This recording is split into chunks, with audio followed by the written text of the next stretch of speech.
a test. This is rock and roll. Time to rock it from the Delta to the DMZ. Is that me or does that sound like an Elvis Presley movie? Viva Da Nang. Oh, viva Da Nang. Denying me. Why don't they get a rope and hang me?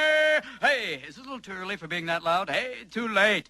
It's 0600. What's the O stand for? Oh, my God, it's early. Speaking of early, how about that Cro-Magnon, Marty Drywitz? Thank you, Marty, for silky smooth sound. Make me sound like Peggy Lee. Freddie and the Dreamers. The wrong speed. We've got it on the wrong speed. For those of you who are recovering from a hangover, that's going to sound just right. Let's pull it right back down again. Let's try a little faster, see if that picks it up a little bit. Let's get up on 17. Those pilots are going right now. I really like the music. Oh, still a bad song. Hey, wait a minute. Let's try something. Let's play this backwards and see if it gets any better. Look, there's Niviv. Freddy is a devil. Look, there's Niviv. Freddy is a devil.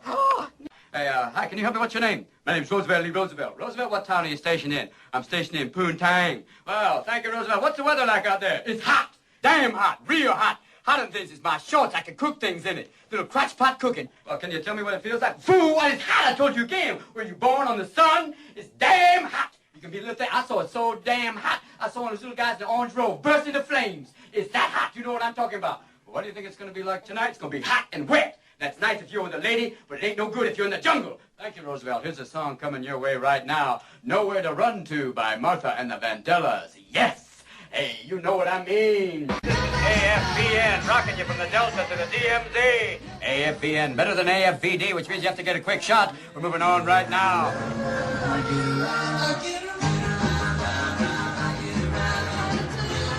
Here's a little riddle for you. What's the difference between the Army and the Cub Scouts? Cub Scouts don't have heavy artillery. Hey, I'm Adrian Cronauer. I'm only getting 1600. Why? Because I have to. It's the Army. Talking out the field today. Hi, what's your name? My name's Bob Fibber. Bob, what do? I'm in artillery. Thank you, Bob. Listen, we play anything for you? Anything! Just play it loud, okay? No, I have to admit something to you. I just came from Crete with women that look like Zorba. Whoosh! Thank you. Those girls are just so pretty. Gomer, are you here in Vietnam? Yes, I am. Surprise, surprise, surprise. Linda, why did you name your daughter Linda Bird? Because Linda Dog would be too cruel. Ah, easy, girl, easy. You know, if you pick them up by their ears, it doesn't hurt them as much. Oh, you're going straight to hell for that one. Watch out over there. Here's an incredible coincidence. Ho Chi Minh, Colonel Sanders, actually the same person. You be the judge. Our lines are open. Something real special right now. We've got our traffic report up there on the Ho Chi Minh Trail. How's it going up there? Well, Adrian, it's not going exactly well. There's a water buffalo jackknife up there. It's not a very pretty picture. There's horns everywhere. I don't know what to say. We're going to maybe drop in a little napalm there and try and cook him down. Maybe a little barbecue. Got a special man in the audience today right now. It's Mr. Leo. He's a fashion consultant for the Army. But thank you, Adrian. I'm just very happy to be here. I want to tell you something. You know, this whole camouflage thing for me doesn't work very well. Why is that? Well, because you go in the jungle, I can't see you. You know, it's like wearing stripes and plaid. For me, I want to do something different. You know, you go in the jungle, make a statement. If you're going to fight, clash. You know what I mean? Thank you for that lovely tune. That funky music will drive us till the dawn. Let's go, let's boogaloo till we puke. That's about it for the Adrian Cronauer. I'm going to take myself out of the driver's seat, but I'm going to turn you over right now to Mr. Excitement. A man with limp damaged hair, but nevertheless a fireball. Dan Levitan!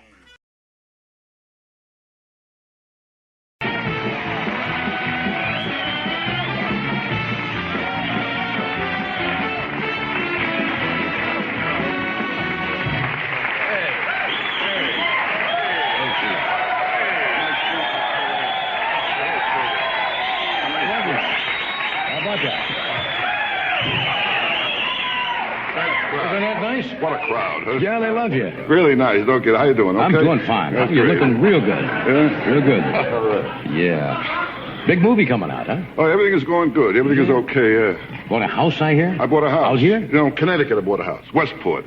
Westport. Oh, yeah. Nice place today, yeah. That's very high class.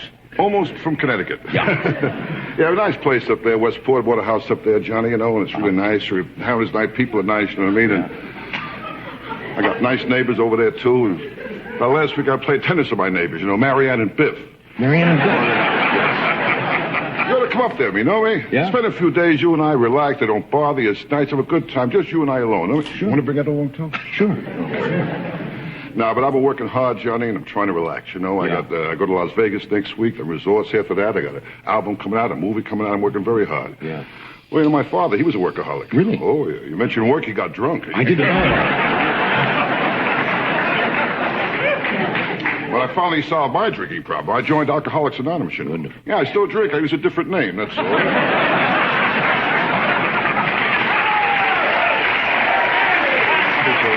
Good job.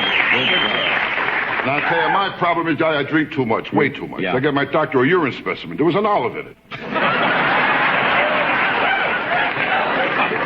Hey, when I drink, I don't know what I'm doing. I was loaded one night, I went into a gay bar. It was ridiculous. There was 15 guys for every guy. This was on full. Yeah, This it's on full, yeah. on full. Okay, yeah. I'm never lucky in bars. I saw a sign over one bar. It said topless, bottomless. I went inside. There was no one there. Life ain't easy. I mean, nothing works, sir. You decided to look out for number one, and I stepped to number two.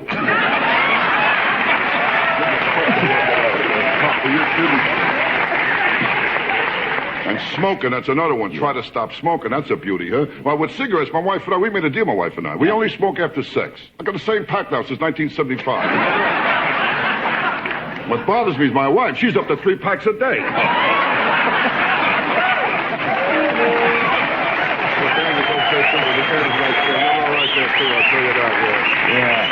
I'll tell you the truth, and my wife and I, we never have sex. No. Now, we get undressed, we can't stop laughing, you know?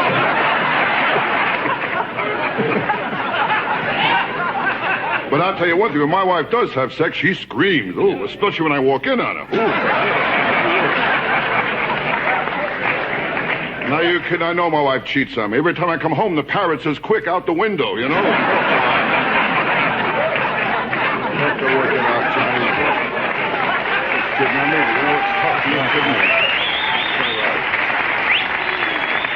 In my house, I can't relax. Really? I got a dog. He drives me nuts. I got a dumb dog. You know, we call him Egypt. Every room he leaves a pyramid.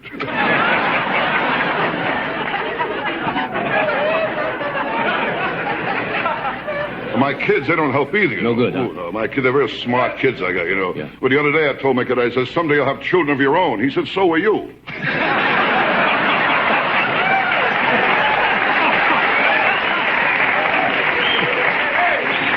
I got a mean kid, a very mean kid. He Scotch takes worms to the sidewalk, then watches the birds get hernias. Are you kidding me? Mean kid. Mean kid.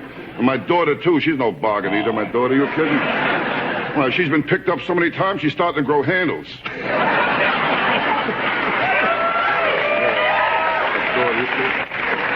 I mean, you're kidding. Her graduation book, her picture is horizontal. It's ridiculous.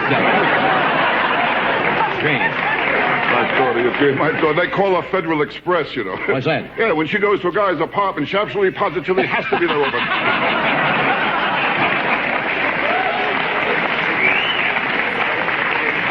I mean, that's the trouble with kids. They play around so young today, very young. I was talking to my doctor. You know my doctor, Dr. Vinny Boombach. You know my doctor? Yeah. Well, he told me last week in his office he got 6 cases of VD. I mean, he's all right now, you know. Oh, he's a strange doctor. Strange doctor. Very. You kidding? I asked him if my heart was strong enough for sex. He told me not if I join in, you know.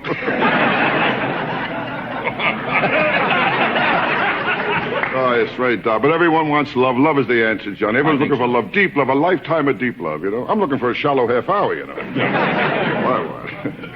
I start strong, but I peter right out. That's Don't you have luck with I women? never had luck with women. I'm no ladies' man. I know that, Johnny. I never got girls when I was a kid in show business either, you know. Well, one girl told me, come on over. There's nobody home. I went over. There was nobody home. And this girl was no bargain either. She was fat. Fat, huh? Oh, fat when she wears high heels, she strikes oil, okay? She's fat. You kidding? Fat, huh? Fat, Big girl. Oh, I met her at the Macy's parade. She was wearing ropes. I mean, fat. When she was on the Richard Simmons show jumping up and down, my TV fell off the stand. But I'm talking a fat girl Big here, you know girl. what I mean? Big girl. You're kidding? She was standing alone. A cop told her to break it up, you know. You're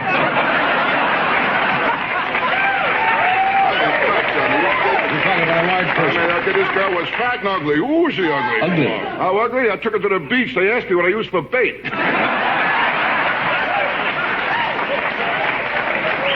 Ugly chick, you kidding? When I took her home, my mother put newspapers on the floor. I mean, ugly. I gave her a hickey. I got fur on my mouth. Chick, right?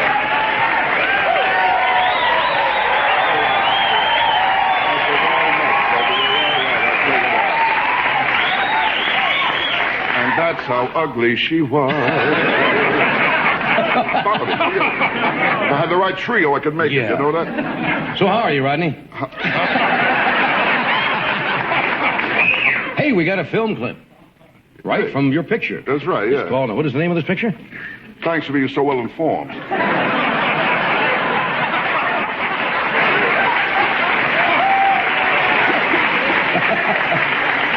Easy. You do a zebra. What else do you do? Easy Money is called. Easy Money. Yeah. You the star of this picture? Yeah. It's tough making a movie, I'll tell you that. Is it tough? Should have been called Tough Buck. Really? You got a lot of money now. Does it make you happier? Money don't mean nothing. You know that. You got the same head. Money don't mean nothing. Yeah. It's just, you're the same guy, you know. Yeah. You haven't changed then. Suddenly, I'm depressed.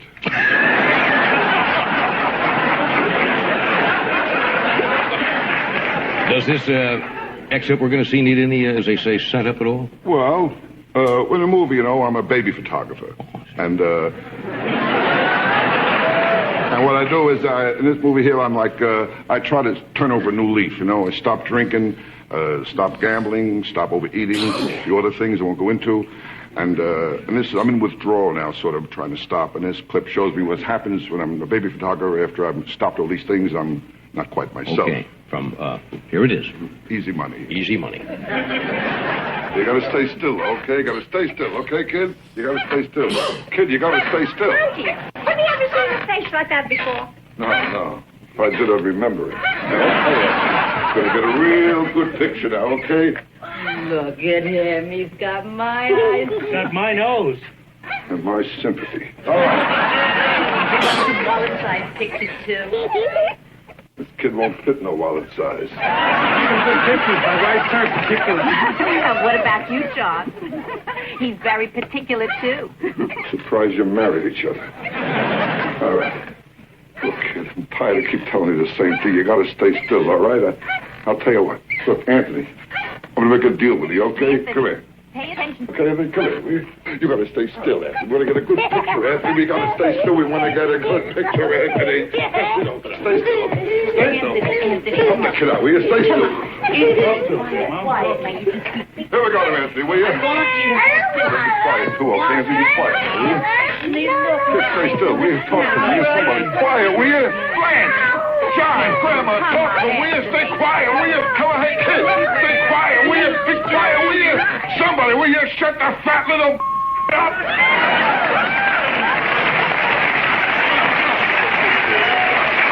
Well, you have a way with kids. Huh? You have a way with kids. I love kids. Well, I hope it's a big hit for you. Thank you so much. Comes out a week and a day. Easy Money. Yeah, next Friday it opens, and yeah, theaters everywhere. Nationwide. That's what they say. Yeah. Okay, we'll take a break. We'll be right back.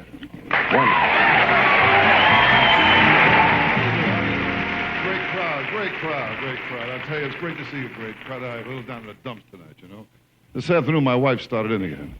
Yeah, she keeps throwing up when I work Las Vegas. I went broke playing the slot machines, I'll tell you, Las Vegas, I got slot machines all over, even in supermarkets. I went in to buy a container of milk, cost me $238. Well, I told my wife she's always starting something, I had trouble with her before we got married. We went together for 6 months, then she gave me the ad, told me it was all over. I said to her, what's the matter? Is there somebody else? And she looked at me. She said, there must be. I tell you, with my wife, I got no respect at all. I mean, she marries me, keeps talking about Marcello Mastroianni.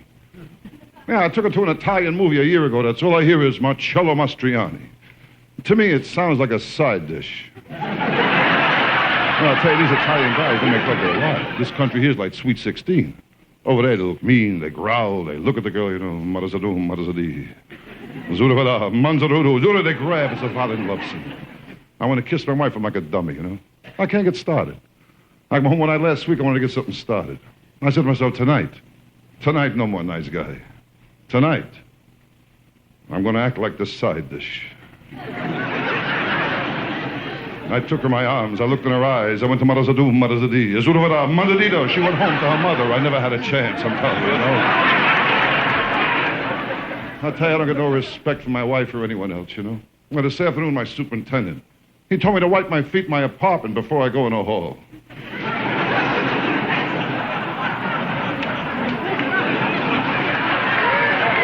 It's another beauty, my superintendent, you know. Things are wrong in the apartment. He won't fix a thing in the apartment. He's always too busy. I'm too busy, you know. Last week I tried to trick him. I said, come on up, we're having a party. He said, should I bring something? I said, yeah, a wrench and your galoshes. I'll tell you, talk to people who don't believe anymore. Like Dr. David Rubin, he wrote a best-selling book, Everything You Always Wanted to Know About Sex. He left out the most important thing, where to get it. Give it a great crowd. Thank you very much. I'll talk to you, right?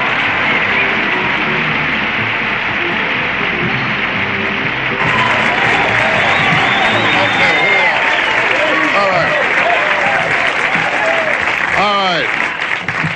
I'll tell you, folks, this next gentleman comes from Brooklyn, okay? All right.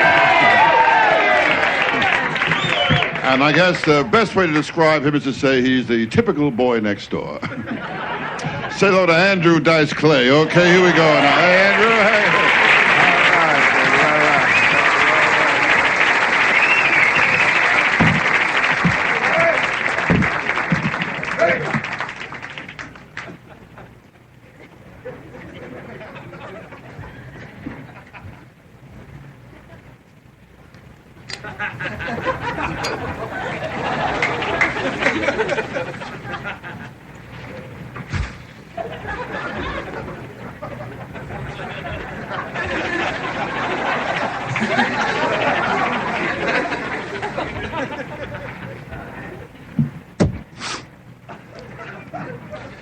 Little Miss Muffet sat on a tuffet, eating her curds and whey. Long came a Spidey, sat down beside her, he said, hey, what's in the bowl, bitch?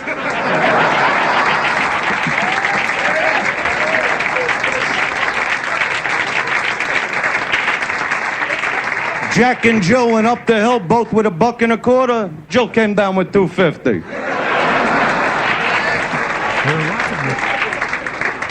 Little boy Blue. He needed the money. Was an old lady, lived in a shoe. She had so many kids, her uterus fell out. Mary, Mary, quite contrary. Trim that pussy, it's so damn hairy.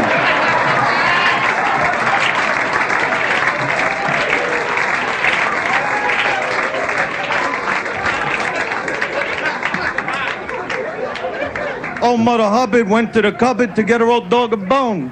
She bent over. Rover took over. She got a bone of her own. I don't know. Yeah, good old Mother Goose. Remember her? I fucked her.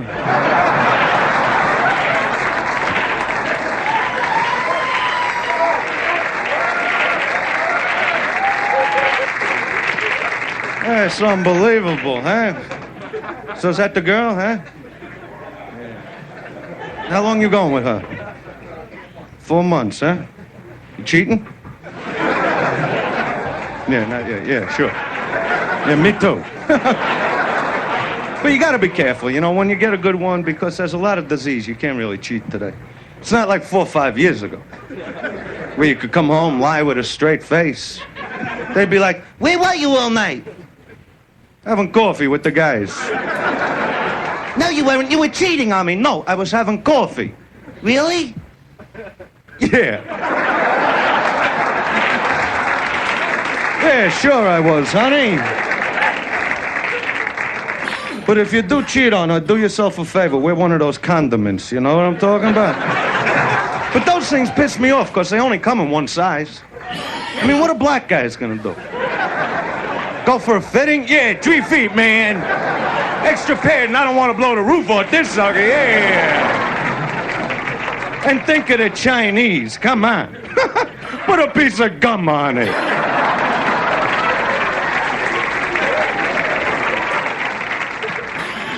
All right, so you're going with a 4 months, huh? All right. She throw a nice one. Honey. Bottom line, you suck a good dick, yes or no? I mean, can she suck the chrome off a trailer and lay back with a beer afterwards? To me, that's a lady, you know what I'm saying?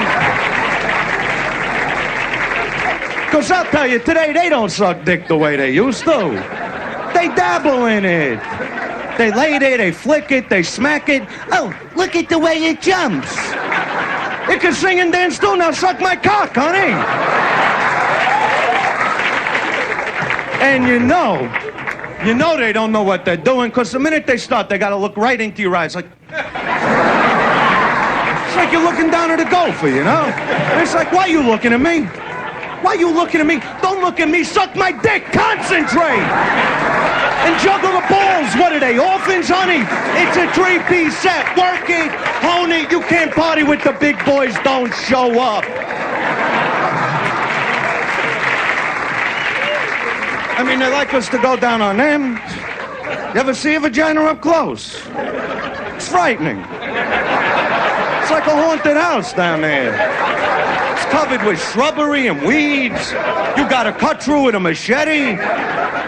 And depending on their mood, sometimes they'll just lay there. Like you're not even in the room. You gotta check in with them. Honey, am I in the right ballpark? A little lower. Circle to the left. What are we, back in a truck in here? Because once you go down there, this ain't no 5-minute trip. This is a weekend. And I'll tell you something, after 10 minutes it gets boring, you know? That's why I wear a Walkman.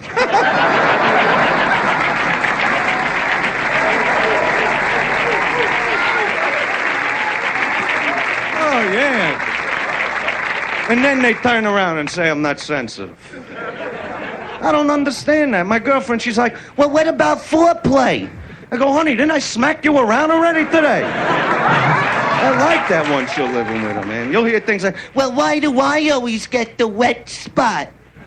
Honey, be happy you're on the bed when I'm through with you. Look at the dog. He don't even have a pillow. He ain't complaining. So what if he'd had the same bowl? You got the fucking bed. I care about their needs. I mean, here, just tonight, we're a small group. I could tell you a story, right? Just tonight, this chick is sucking my dick, right? It's a cute story, believe me. And she's like, don't come in my mouth. I go, honey, I don't want to fuck up your hair. We're in a nice restaurant. I'm telling you, that's why masturbation is king. Oh, yeah, you know it, I know it, so who we bullshitting, huh? I screwed everything in the house when I was a kid. Didn't make no difference to me. Socks, gloves. My mother's got a mink coat that doesn't need a hanger anymore. You see what I'm saying to you? I remember my mother going, we're having liver tonight. Yeah, well, I had it last night, Ma. It was good. And where the Japanese coming from? What is that? Didn't we drop 2 bombs on them a couple of years ago? One day. What was in those bombs? Fertilizer? And now the worst drivers, I mean, how do you drive with your eyes 3/4 closed, huh? You could blindfold these people with dental floss. You don't give them keys to a car. It's unbelievable what I see. I can't take it no more. I'm going out of my fucking mind. I mean, I go into these all-night, 24-hour convenience stores. They got people in there. People, things. These aren't even people. They don't even have a language, the things that work in there. You go in for soda, cigarettes. You're like, yeah, how much? How much? And they're like, and I'm like, you fucking geek. Where did they grow you, huh? What farm were you picked off of? I'm telling you the truth. I'm telling you the God's honest. They should have one big sign at the airport that says, look, if you don't know the language, get the fuck out of the country. Take care.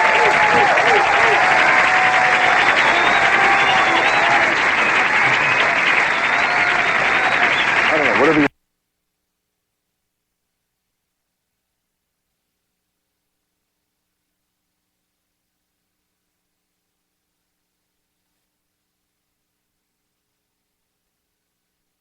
Okay, well, we're in for something now, folks. My next guest is making his network television debut tonight, and we believe it's long overdue. He is one of the strangest and most original comedians working today. Brace yourselves. I'm not kidding. Please welcome Sam. However, he has not been on television much lately. He's been, I guess, busy doing other things. Nonetheless, I'm glad that he has agreed to be with us here this morning. Please welcome Mr. Andy Kaufman.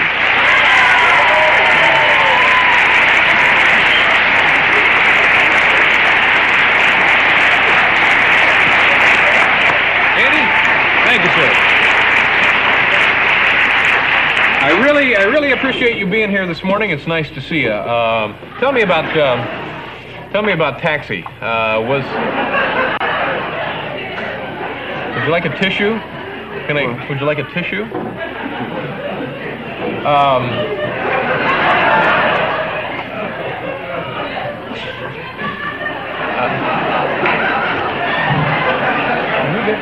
Give me that. Thank you. Have a little, just a little bit or something in here.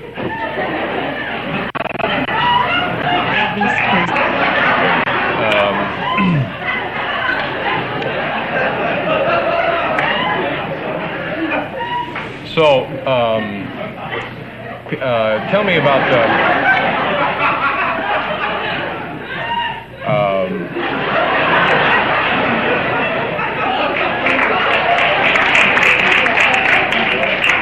see that people sometimes eat breakfast while they watch the show, yeah.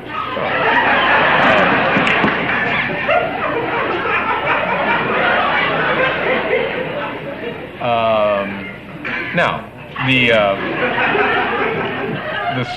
there was a TV strike, and some shows were not in production, but now they're going back into production. And are you gonna be on Taxi? You mentioned before the show there were some problems. Yeah, I quit the show. You quit the show? Yeah. Mm-hmm. You're no longer going to be on Taxi? Right. You have your own show? No, I'm not doing much special right now. No, this is, I'm once in a while making appearances like on this show. Yeah, I know you're probably going to do movies. Hopefully, I hope. And I guess you used to be on Saturday Night Live an awful lot, so. I don't know. I really don't have any control of that. If they asked me, I would do it, but I don't really, there's nothing planned right now for the near future.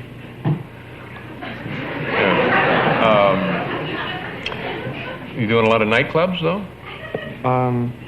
Occasionally appearing at the Improvisation in New York. This is a place I started out at. Yeah. Not really much. I'm living in New York now. Mm-hmm. But things are okay. Yeah.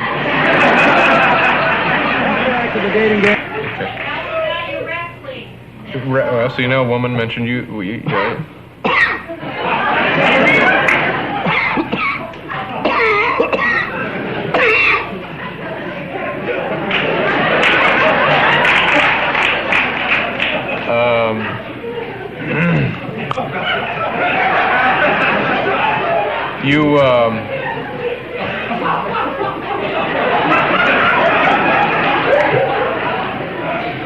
Can I get you a mint?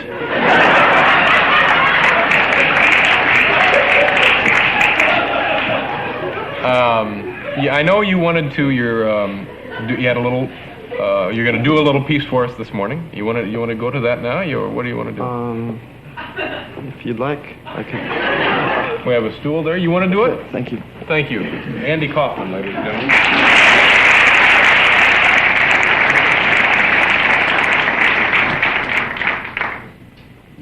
I'd just like to, before I begin, I would like to just say thank you very much to David Letterman and the producers of the show and the people that run this show for having me as a guest. And it's a very pleasure to come on the show and be here. I'd like to talk about my marriage. I met my wife several years ago when I was struggling in New York, performing every night at the Improvisation. nightclub. I would perform every night for free, and once in a while I would get jobs elsewhere for maybe $50 a night and stuff. And I met her while I was driving up from southern New Jersey one time. She was a cocktail waitress. And we went out a few times, so fell in love and got married. And she worked as a waitress while I was working for free in nightclubs. And we lived together right outside of New York City, and we had 2 children. And names were Mark and Lisa. It's time to meet our young lady for game number 1, and here she is. Oh, boy. This dazzling bachelorette is a chronic disco dancer. She's here tonight to answer the musical question, can the hustle really clear up the stress in the lower tract? She's a model, a magician, and a real pussycat. Welcome, if you will, Miss Patrice Burke. Hello. Meow. Meow. Oh. Born under the sign of Leo? No. You know there are 3 bachelors over there, and you ask them anything you like except their name, age, occupation, or income, and then when you figure out, after it's all over, which one you want, you've got a date, okay? Okay. All right, we'll start with a hello from bachelor number 1. Number 1, would you say hi to Patrice, please? How you doing, Patrice? How about number 2? How you doing today, Patrice? And number 3? Hello, Patrice. Okay. Are you ready for this? I think I Got your questions all set? Okay, have a seat right here. Make yourself comfortable. And good luck, Patrice. Here we go. Bachelor number 3. It's the holiday season, and I'm Santa. You're on my lap. Little boy, take it away. What? Wait a minute. Wait. I don't know what she looked like. Could I see what she looked like? No, you can't. You can't, number 3. No. Oh, all right. That's part of the game. You just have to stay there and answer as best you can. But I don't know who she is. No, I know. But I'm imagine Santa. she's beautiful. Yeah? I'm Santa. And Santa you're Claus? Right. But you don't sound like Santa Claus. Okay. Well, pretend. Pretend. Pretend. You're on her lap. Take it from there. And what do I do?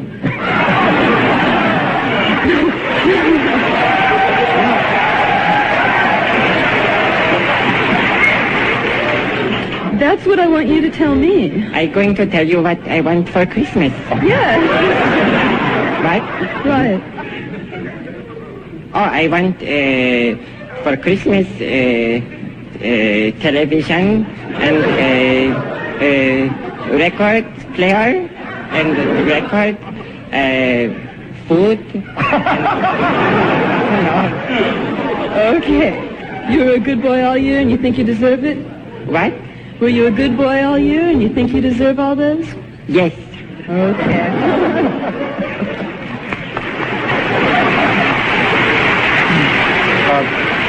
Number 3 wants to say something. Is it all right? He's raising his hand. You did not. Yes, You asked. You did not ask me. You asked number 2, and then you went to number 1. But she did not ask me again. She asked me once, and she asked him twice. No, I know, but it's her prerogative to ask whoever she wants. But You're next. You are next. You're right. All right. All right. Here you go. Let's hear your best ending for this sentence. I'll do anything for you except... Except what?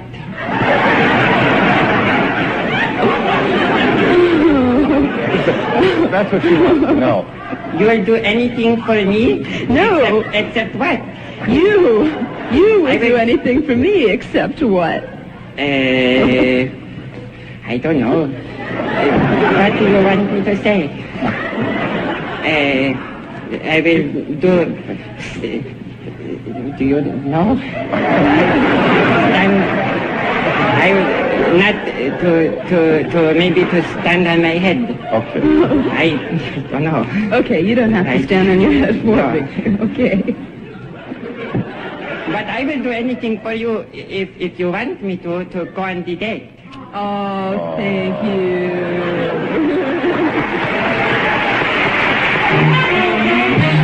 All right, that's the end of the game. Patrice, now you have to make up your mind. So relax, analyze those complicated answers, and come up with a decision. And while we wait for Patrice to decide on her date, no, number 3, no.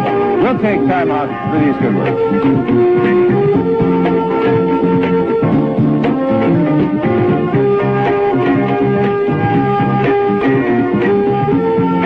Back to the dating game. And Patrice, we've reached that moment now when you have to tell us which one of those three wonderful fellas over there gets the date. Will it be bachelor number 1, bachelor number 2, or bachelor number 3? Which one are you going to choose? Bachelor number 1. Number 1. All right. Congratulations. Why number 1? Anything about number 1? I like his baby story. You like his story of babies from coconuts and bananas and all that? All right. Parcel Post. Now, before you meet him, let's meet the other two bachelors. They did a great job. Bachelor number 2 loves to play hockey. Number 2 is a lucky gambler, although he didn't get so lucky tonight. He's an engineer. Say hi to George Schauer. George, come on and say hello, please. Sorry, George. Would have been nice, but you didn't get the day. You also didn't choose bachelor number 3. I must tell you this, bachelor number 3 did not seem to know the rules. He was a last-minute replacement on the show. Bachelor number 3 didn't show up, so we just found him out in the street, and it was very nice of him to come in. Baji Kimran, Baji, come on and say hello, please. You mean I did not win? I did not... No. Come on, Baji. No, I won. No, I won. But I won. I won. No, you didn't. But I answered all the questions right. No, Patrice didn't choose you, Baj. But I answered all the questions the right way. Come on over, Baj. No. She'll give you a kiss. No. I did not look. I wanted. He doesn't want to meet you. Let me tell you something about the Bachelor. Oh, here he comes. Come on, Baj. Oh, give him a hand. Did a great job.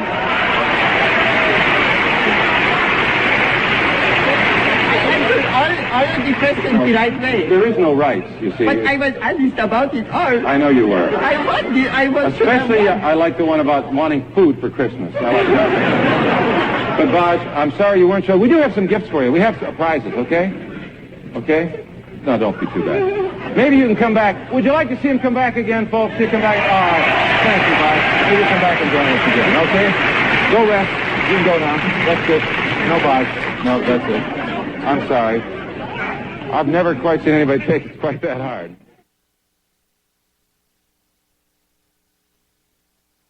Talk Shit Radio is a Kennedy Studios Productions. The opinions stated by various contributors to Talk Shit Radio and its radio programs are not to be considered as or endorsed by Kennedy Studios Incorporated. Visitors are urged to use their own discretion to draw their own conclusions. All information, products, services, and use of this website is for entertainment purposes only and personal use only. Talk Shit Radio Network does not confirm nor deny the validity or accuracy of the information contained within the website or broadcast.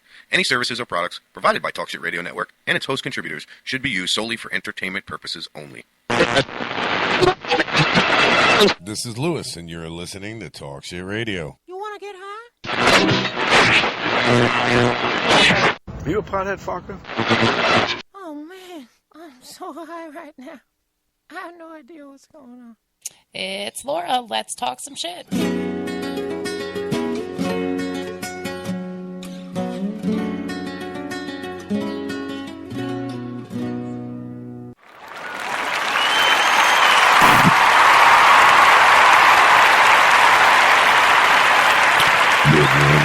Welcome to Talk Shit Radio. How are you doing this morning? I'm doing absolutely lovely. I'm just chilling, kicking back, trying to take care of the show, talk some shit, keep up with the chat. Sorry about the long bits this morning, but, I always play some bits in the morning, waiting for Laura and Jim to get here in the morning, and I'm all alone in the studio today. So it's just me, and you know what that means, guys. We're going to go through the news as quick as we can. I'm sure Silent Mish eventually will join us in here if she even makes it in herself this morning. But, so we're going to go through the news. And, whatever. It's one of those mornings, I'll be honest with you folks. I didn't even feel like getting out of bed this morning. I was going to... I'm laying in bed as the first alarm goes off, and I'm like, oh, fuck, replay. I think I'm just going to replay another episode today. I didn't even want to get up out of bed. I was sleeping so good. I'm like, oh, man. And then Michelle kicked me. I was like, oh. I guess I do have to get up. Not that, she woke me up, but it was just, that leg, and I'm not a footy kind of guy, and she touched me with her leg, so I was like, it woke me up, and I'm like, oh, well, I might as well get up, and got up, did my thing, sat here, and still don't want to do the fucking show this morning. I tell you what, I think about sometimes, good morning, Jesus Rick, saved Paulie B. Welcome to the chat. Yeah, sometimes I want to change the fucking time of the show to like the night drive home instead of the morning drive into work and sleep in. All right. What do we got here? We got people on Facebook want me to approve their membership to the Hernando County Job Board. Somehow ended up as an admin to this group. I guess I'm the only admin. Let's see how long. Well, I'll just leave those. Let those fester for a bit. We'll see if I'm the only admin. All right. So what do we got here? The Slowpoke Law. I don't know if anybody knows about that. The new Slowpoke Law has gone into effect today. Officials can now give you a ticket if you are in the left-hand lane on a divided highway and you don't move to the right to let faster vehicles go by. So I hope to God that they plan on putting on a lot more traffic dudes here in Hernando County because they're going to need it. It's a bad problem here in Florida. It's a bad problem here in Hernando County. They're going to have to do a lot of shit. Now, I don't know if that story, when that story was originally posted. Where the fuck is it now? And I lost it. Okay, that's Facebook for you. But, all right. So, let's see what else we got. What else? Hey, look, Bindy's in the news with her little brother. And we've got some audio, so let's check it out. Bindy and her little brother, what do you say? Huh? Let's see, let me try and bring it back from here. Hey, Bindy and Robin here. Last year, we kicked off the visionary white... Okay. So, it's... All right, so when I try to play the audio... oh, well, what do you know? Shockwave crashed. Let's try it again. Life Warrior Award, a very cool initiative to recognize inspiring young people who are making a real difference with conservation in their local community. To us, wildlife warriors are always passionate about their conservation work and have a vision for a better world. Our dad, Steve Owen, created the term wildlife warrior, and it is his vision for conservation that continues to inspire us and people from all around the world to love and care for wildlife and wild places. We had so many incredible entries last year. What's funny as shit so, once again, this year is the Steve Irwin Conservation Center's name. It is Silent Mish coming in this morning. The name of that foundation is blasted on so many different things that have nothing to do with Steve Irwin and that they never endorsed, and people just use the shit out of that name. Good morning, Silent Mish. How are you? Like a shit this morning? Yeah? Why? What's the matter? You look like you need about 7 more hours of sleep. She's like, I do. Just let me know when you get situated, baby. All right, so what do we got here in the news? Flooded Texas faces more rain. I don't know how much more they can take, I'll be honest with you. Let's see if we can't get this audio to play without the shockwave crashing this morning. Major shockwave crashing. I really fucking hate that stupid add-in. Just a pain in the ass. But apparently, flooded Texas, and my daughter lives in Houston. I got another friend that lives out there. They're underwater out there. It's pretty bad, and there's more rain expected. So I'm just waiting on this audio to queue up. Just give me about 30 more seconds here. And here we go. All right, so this is the Houston floods here. A river rushes into a Texas home. The water from the Blanco River swelled by the storms. When daylight comes, a frantic search for survivors swept up by the floods.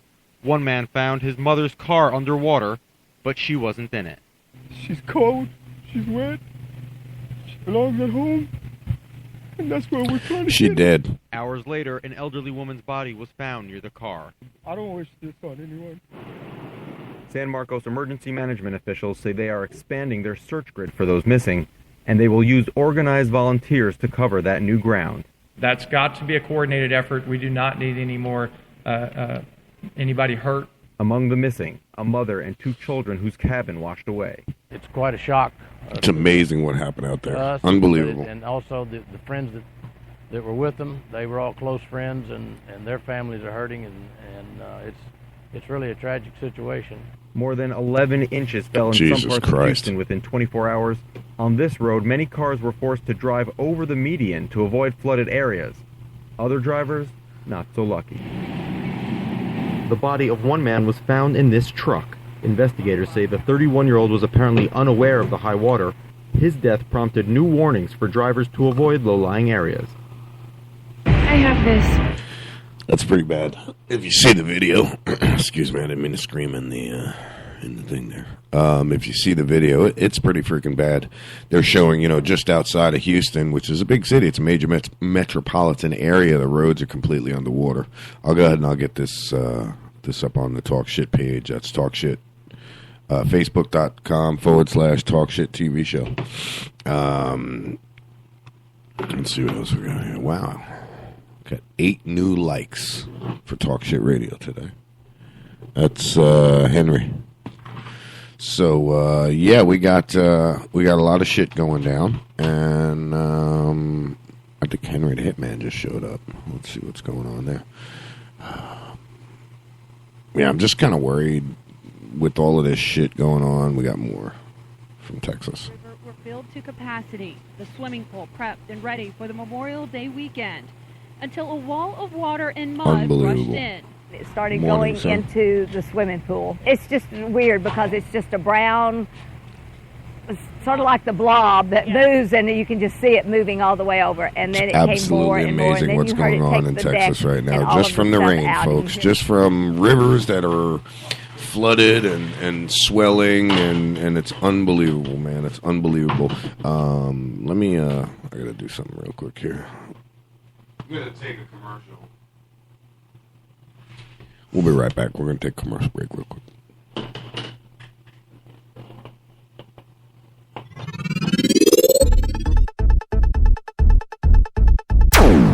Attention, if you've had hip replacement surgery and suffered any complications, you need to listen to this important legal alert. Major manufacturers have made billions of dollars available to award legal claims for defective hip implants. Thousands of these defective hip implants have been recalled by various manufacturers. If you've had hip surgery and suffered complications, you may be entitled to receive significant compensation to help you deal with your complications. You may be eligible to receive money to help with medical expenses, lost wages, and pain and suffering. Protect yourself by hiring an experienced trial attorney. Our partner law firms are experts in hip replacement surgery lawsuits. Find out now if you're eligible to receive any of the $2.5 billion HIP settlement fund. Call now for free information. 855-586-1560. 855-586-1560. 855-586-1560. That's 855-586-1560.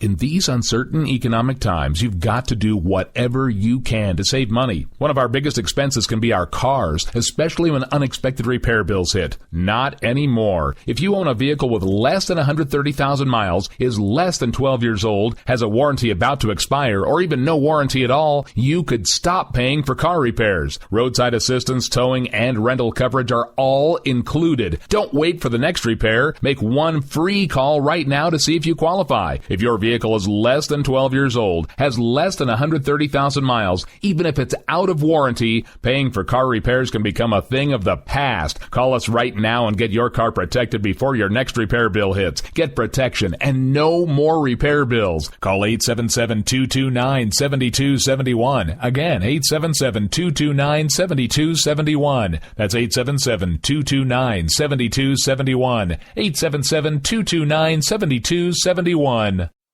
If you want to work until you keel over, have less of everything in retirement, or give back more of your hard-earned money to the stock market again, then just ignore me. But if you'd like to protect the money you save, receive a steady, predictable retirement income, and enjoy financial security for as long as you live, then listen to this. You can download a free report that reveals the wealth-building secrets Wall Street and the banks don't want you to know. You'll learn how you can get guaranteed growth, safety, and real prosperity without risking your money in the Wall Street casino, and how to get the money you need when you need it, simply by asking for it. This is the best way to have a 100% secure retirement, and know your money will last as long as you do. To learn more about this method, and to get your free report, go to 28security.com. That's the number 28security.com. 28security.com. Go to 28security.com.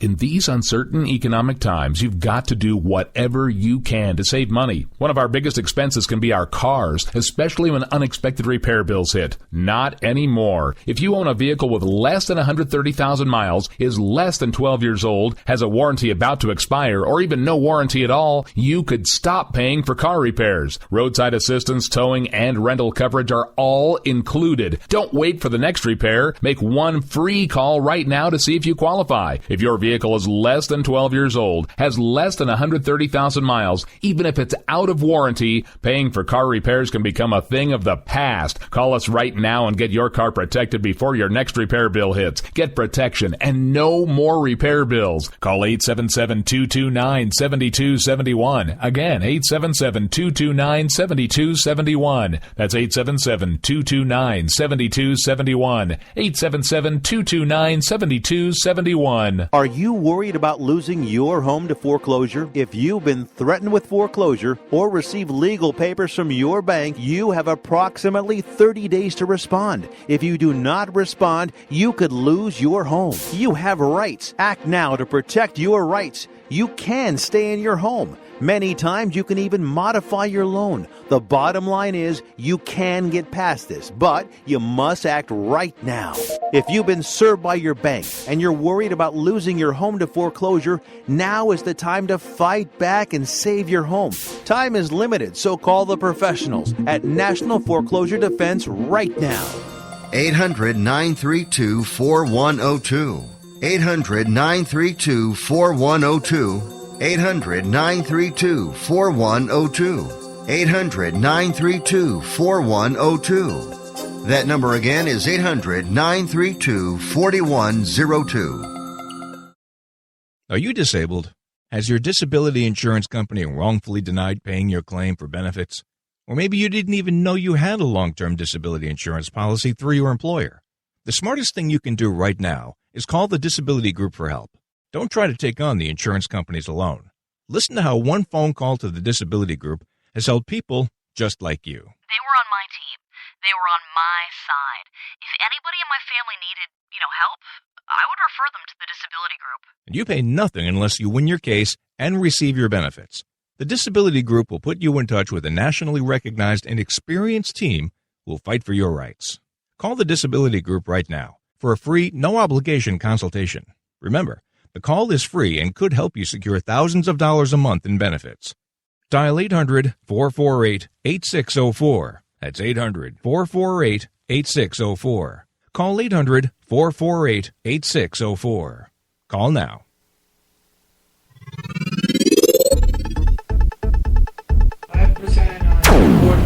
Hey, welcome back, Talk Shit Radio Network. Yeah, 2.5. Yeah.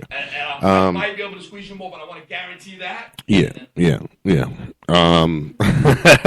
We're back live with you. Don't worry about it. Yeah, right. Well, I do. It's right there. See you on air. I got guests in the studio. They're talking. I put the mics back up. He looks at me like, what the fuck? You ain't got no light? Anyway, yeah, sorry about all the bits today. I literally just should have played a replay today. It's already 9 o'clock. I've played so much shit already that there's really not much going on. There is a lot in the news, but I do apologize. What we're gonna end up doing is we're just gonna bid it out for the rest of the day. I got some comedy skits that are all lined up that I think you'll like. First and foremost, I mean, we're gonna listen to Joe Rogan. I mean, how can you go wrong? He's a comedian, and he is a activist for cannabis. So I mean, let's check it out.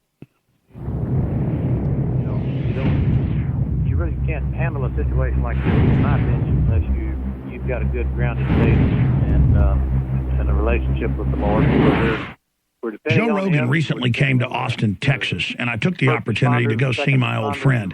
And of the dozens and dozens of interviews I've done with Joe, this one is hands down the best. So here it is, my backstage interview with Joe Rogan. From the mayor of Wimberley, Texas, what have rescue officials told you about their efforts? Are you satisfied that everything that needs to be done to find your loved ones is being done? Well, I'm not talking directly to any of the rescuers, but my wife and I were out of town. Joe Rogan, my old friend. Here you are in Austin at the W, at the Moody, big packed house. You're about to go out there in 15 minutes. To you, what is the nature of reality in your core spirit, whatever you want to call it? What is the nature of being on this planet in deep space, orbiting the sun, this magic all around us? We're busy worrying about how many liters of vodka Lindsay Lohan had. First of all, give me a hug, you big, beautiful bastard. You're awesome, man. Good to see you. I miss you. So good to see you. I miss you too, man. Yeah, we see each other once a year, and I think you're one of the most misunderstood people on the planet. And I'm glad we're friends, and I'm glad we've been friends for so long. You're an interesting dude, Alex, and you're a real truth seeker. There's a lot of people that don't appreciate you for what you do. And appreciate, a lot of people don't get to know you. You're a fucking cool guy. You're a really nice guy to hang around. We've taken Alex to the UFC before. We've done so many comedy shows with you at Cap City and hung out with you. You're a good dude, man. At its core, I was thinking about this yesterday. What I do, what you do, what a few others do, I think it's that we are real, and that's what people are so desperate for. Yeah, right or wrong, I'm real as I can be. If I'm wrong, I'm sorry. I didn't think I was wrong. I'll tell you if I'm wrong. But I'm going to be as honest about this whole thing as I possibly can. And I think we owe each other that. And I think the idea that we don't, and that we shouldn't think that deeply, or we shouldn't uncover problems and issues, and we should just go about our lives, I don't think that makes sense. I don't think that makes sense mathematically. It doesn't make sense logically. I think we, as a species, owe it to ourselves to be honest with ourselves. That's the best benefit that we get from being around other people, is to understand the real information as they see it. And you can process that any way you like. You can look at it and put it through the filter of ego and personal circumstance and all sorts of things that make people have opinions that are biased in one way or another, whether it's a liberal or a Republican. But when you get past all that, if you really get to see how a person is thinking when they're honest. And when they're not, you don't really know who you're talking to. You're dealing in this fantasy world of. You're dealing in this world where someone's pretending to be something because it looks like that looks best on the numbers. They've looked at some sheets and say they prefer Christian, nothing Mormon or anything crazy like that. This is what people prefer, so let's go Christian. They prefer a person who wears a tie and a suit all the time, so let's dress in the appropriate manner. And they sort of slowly but surely segment themselves into this ridiculous population of pretenders. So a world of people in entropy making the, quote, safe bet, but then when everybody does that, the Titanic basically goes down. I don't think you can have a safe bet anymore. I think it's fake, and I think that way of talking is annoying to people, and I think we've only accepted it because we've had to. And I think now that it's 2012 and we have the kind of access to information, there's the raw information, not sanctioned by CNN or sanctioned by Fox News or the raw You get it from people on cell phones in Bahrain, and the era of the gatekeepers over.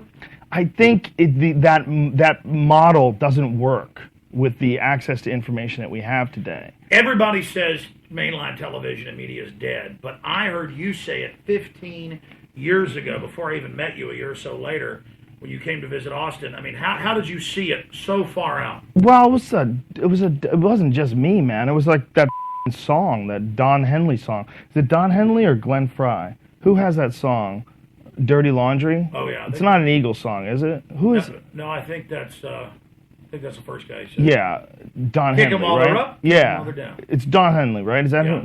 Anyway, the guys from the Eagles. That Dirty Laundry song, man. That was in like the 80s or something, wasn't it? Beautiful song, but it's so just right. It's a show.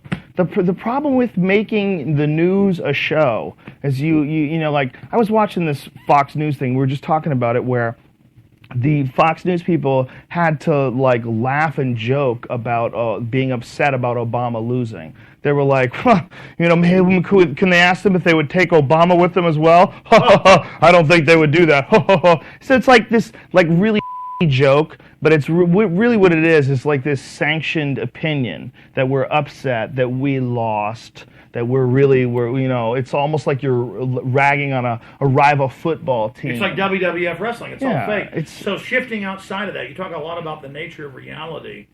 The nature of reality, Joe. What is it at your core when you wake up at 4 a.m. in a hot sweat?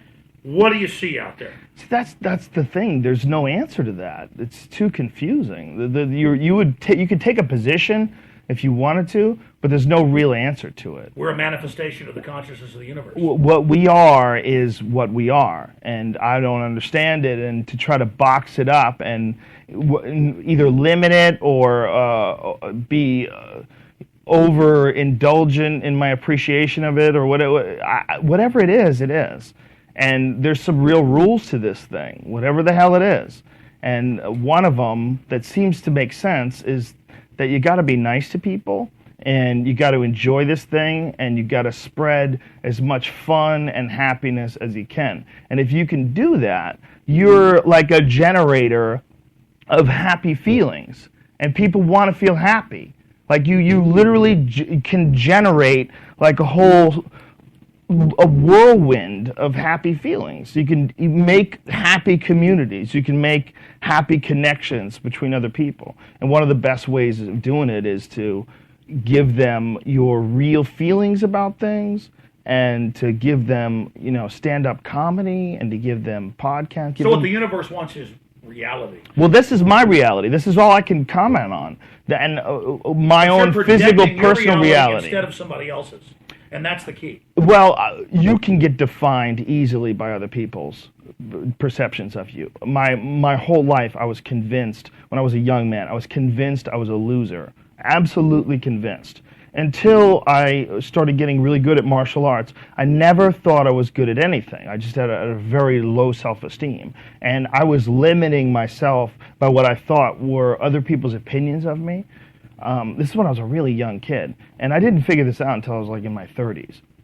But I think that you absolutely can be limited by your perceptions of someone's definitions of you. But you can break through that stuff. That's what you break through with discipline. That's where you break through with hard work and concentration and focus. And that's why it's so important to have like either a discipline or an art or something that you're trying to create or something that you're really focusing on. Because if you don't have like a point of focus as a human, I think it's very hard to get through this life and have an appreciation for true struggle. Because our physical struggle with what our bodies are designed for, the caveman of 10,000 plus years ago, our bodies are still designed for that. That physical struggle doesn't really manifest itself when you're sitting in front of a cubicle, you know, in front of a computer in a cubicle, in this unnatural position all day. I think the whole situation is very confusing for the human body, and we don't get the tests that we need in order to have what you would call personal sovereignty. So you got to impose those tests on yourself. Just be real, and that's all you can do. That is all you can do. But my confidence is not real. Like, I'm not a confident person. I'm an honest person, but I'm as terrified about possibilities as anybody. I mean, anybody who's ever seen me like look at videos of animal attacks and see how I cringe, and I am terrified of animals. You know, I see like wild animal attacks, and I hear about like that little baby that got dropped in the zoo in Philadelphia recently. Dogs. You know, I That's hear about interesting. that. You're tied to your original. Woo! Dude, animals scare the out of me. They scare the out of me. So I'm not like a confident person. I'm an honest person. But I think honesty is confidence. But I think a lot of our issues are social, and a lot of our issues, when you deal with confidence, a lot of it is the way people are with each other. And I think we don't understand when we're doing it that we're limiting people, but that you can really limit a person's potential by defining it for them at a young age. And that's what the system does. They dumb everybody down. They try to limit potential. And for me, that's it seems to be a human thing, though. It doesn't seem to be just a system. It seems to be almost just a human weakness, a lack of character, and a lack of someone explaining to them or them experiencing where true happiness comes from, which is, it sounds like really hippie, but true happiness comes from making other people happy. True happiness comes from being around happy people and enjoying each other's company. That's really hard for people to wrap their heads around, because they always associate true happiness. No, true happiness is with like titles, or numbers, or objects that you possess, or whatever it is. How high you sit on the bird. Yeah. Let me ask you this question then. Looking at this and where the whole world is going, what does your gut tell you about the future of humanity? There's a lot of people who are pessimistic, and I'd say that's your own choice. Like, you could look at all the possibilities that could happen to us just naturally and really be terrified every day you got out of bed. If you stopped and thought about asteroids and super volcanoes and shifting of the polar ice caps and new ice age, and Jesus Christ, you could go into a coma just sitting and thinking of the possibilities of natural that can kill you. Earthquakes and hurricanes and tornadoes and tsunamis, and it never ends. It never ends, literally. Poison spiders, what the There's so many different ways you could die. And I think that we have to be able to address that as human beings. At your gut level, Joe, what do you think about the Bin Laden raid? I don't know. First of all, I think that being in a position that I think whenever you talk about any intense military operation like that, those guys, those Navy SEALs that did that, those Navy SEALs. Yes. Those are some of the baddest on the planet. I mean, I have a lot of respect for someone's ability, fortitude, character, discipline, the type of discipline involved in being a Navy SEAL. I have a tremendous amount of respect for those type of human beings. But what I don't necessarily trust is the people that make the decisions that put these guys into certain positions. It's them that I trust implicitly. Like, I understand the kind of discipline that it takes to be elite at anything. And when you're an elite at something as life or death, as being a Navy SEAL, you're a bad period. So I don't ever want to say anything that's disrespectful to anybody that's in that position, because I respect their intentions 100%. But it sounds like a silly story. Like, everybody says this guy's been dead for a long time. They said that Bin Laden, I mean, I see all these different people who've said that Bin Laden had already been dead.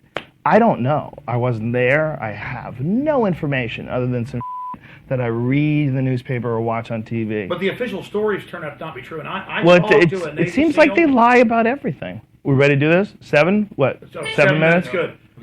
7 minutes. I actually talked. I'm not going to get into the whole story. But the guy is a Navy SEAL. Been to his house. Checked it all out. Turned out, well, I'm going to give too much away. My family knows him. He's not in SEAL Team 6, but his buddies, only a few that lived. They blew up a helicopter that night. They went in, killed the target, brought it out, blew the helicopter up, told the SEALs that was Bin Laden, the helicopters that got away. And then the other SEALs got mad, and they blew up. Remember the SEAls? SEAL Team 6, the helicopter blew up a month later. And the SEALs said... So wait a minute, you're saying SEALs attacked other SEALs? No. What I'm saying is, they send a bunch of helicopters. Right, They go right. in to kill a target. Right. They're told, get this target, it's Bin Right, Laden. right. They bring Bin Laden's body onto the helicopter, it blew up. Right. They blew it up. Then the rest of the SEAL Team 6 complained about it, and most of them died and blew up. They killed most people on the raid. Oh. Remember a month later, the SEAL helicopters? Yeah, I thought that was just another unrelated incident that was part of like what they're doing over there is incredibly dangerous. No, it is, but they blew it. But that was the biggest loss in the entire Afghan war. Right, but that is I mean, is there a real connection between those two events? I talked to the SEAL, and he said, we believe Al-Qaeda put a bomb on the plane, on the helicopter, or the government did it. Right. But it could have been that they just got shot down too, right? Is that possible? Well, they said they never... I mean, they're in war. I know, but they never... But that was the biggest loss of SEALs the Yeah, entire war. but sometimes that's how goes down. Remember that Scud missile that landed on that the barracks in the first Iraq Yes. War? There was like no deaths up until that, very few deaths. And then this one Scud missile got through and killed a bunch of people. And then that was that one big event. I mean, big events do happen. Could have been true. You're absolutely right.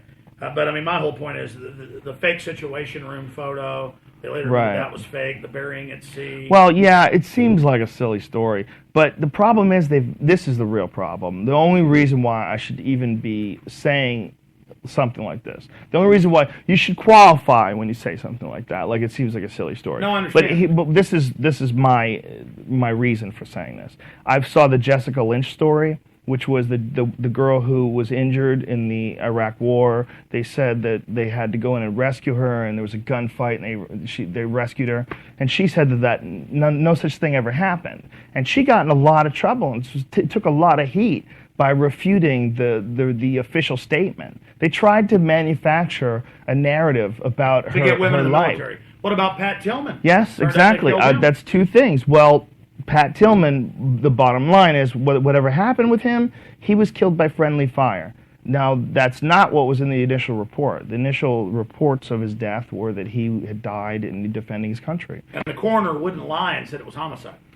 Well, The Army I colonel. mean, was it homicide or was it friendly fire? I think there's a lot of confusion when you're in a war. They shot him in a distance that he begged for his life. They came up and triple tapped him right in the forehead. But how do you know that, though? They If came you out- weren't, they but came if out you with weren't there, Coroner's report.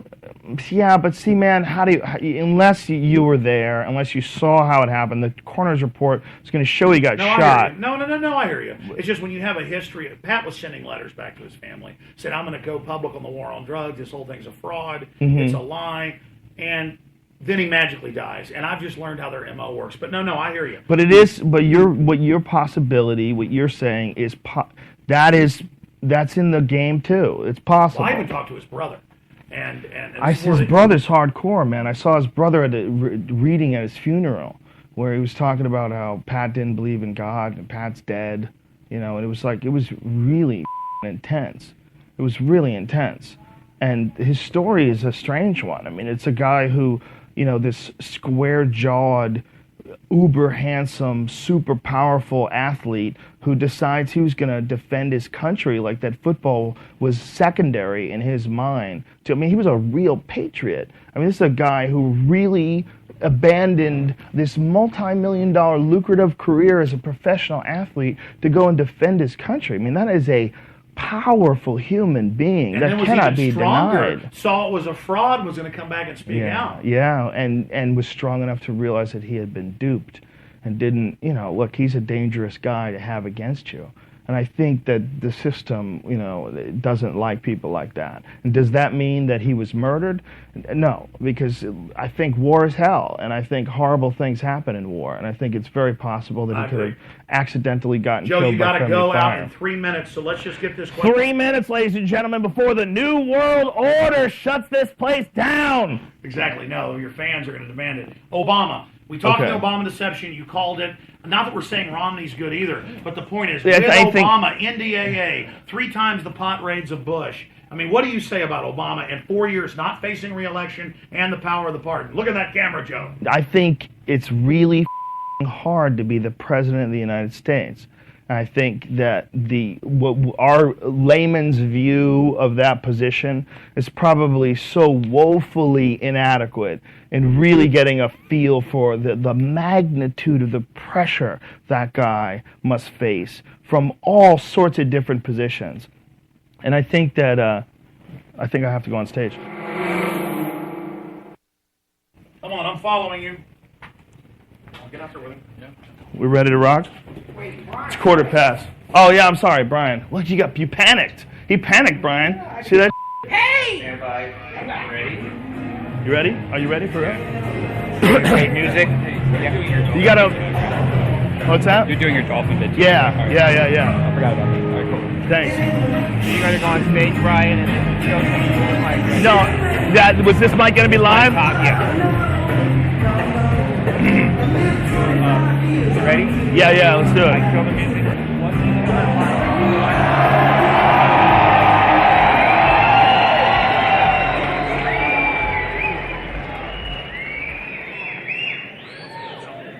First of all, I want to apologize for that fucking terrible song that was just playing. Holy shit. We're in Austin, Texas. You can't play me some Stevie Ray Vaughan, you dirty. Don't tell me you love me. Shut the up, you weak beta. Ladies and gentlemen, I love the out of all of you. Thank you very much for coming out. I got Duncan Trussell in the house, ladies and gentlemen. And before Duncan goes on stage, I'm going to bring up one of my best friends on the planet. You know him as the co-host of the Joe Rogan Experience podcast and the producer of the Death Squad Podcast Network. Give it up for my man, Mr. Brian Redban. There's an awesome crowd out there, man. That crowd is awesome. They're so fired up. So much crackling out there. Woo! What is on your mind? I mean, what do you want to say to millions of people out there watching? Well, we were just talking about this whole Obama thing, and I think that what I said earlier is really important to consider whenever you're talking about the President of the United States. I don't think we really even have one iota of an understanding of the pressures that guy faces. And I think if you look at him and look at like the things he's written and look at the way he speaks and his positions that he holds and the way he debates things, he seems to be a very moral man. He seems to be a very wise guy, a very intelligent man. But I think that he is in an unbelievably difficult position. And a lot of the influences that are in politics and in national decision making are not based on moral decisions. They're based on financial decisions. And they're based on the idea that making money is at least equally as important as benefiting human beings, as at least as equally important as something that would have a positive impact on human beings. Like it can't be thought of that terrible things can be done, the environments can be polluted, that waste can be dumped into holes that's toxic for hundreds of thousands of years. As long as you can make money from doing that should be able to be done. It should be some sort of a balance in between. And I say that's ridiculous.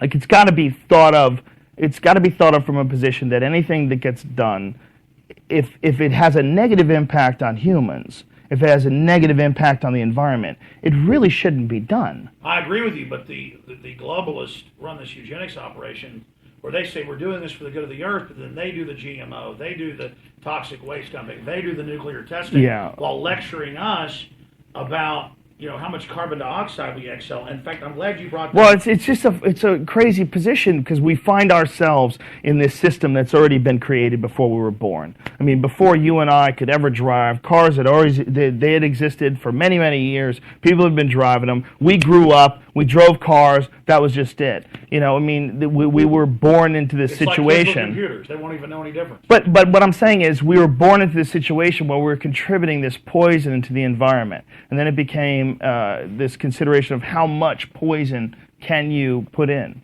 I think we were born into this situation where, we have these highways we travel to every day at work. Every day you get in your car and you start it and you drive. And then one day when you're in your 20s, whatever the hell it is, you realize, whoa, I'm a part of some crazy pollution machine. Like, okay, I thought I was just driving to work.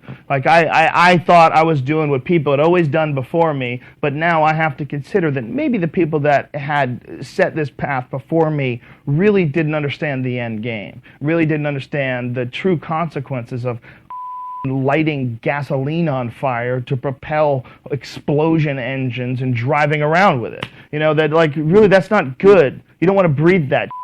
You and I are both parents, and we both knew each other before we were parents. We knew each other when we were single, and I think having children of your own, you have a greater understanding of what a child really is. And a child, a human being, is just this bundle of potential.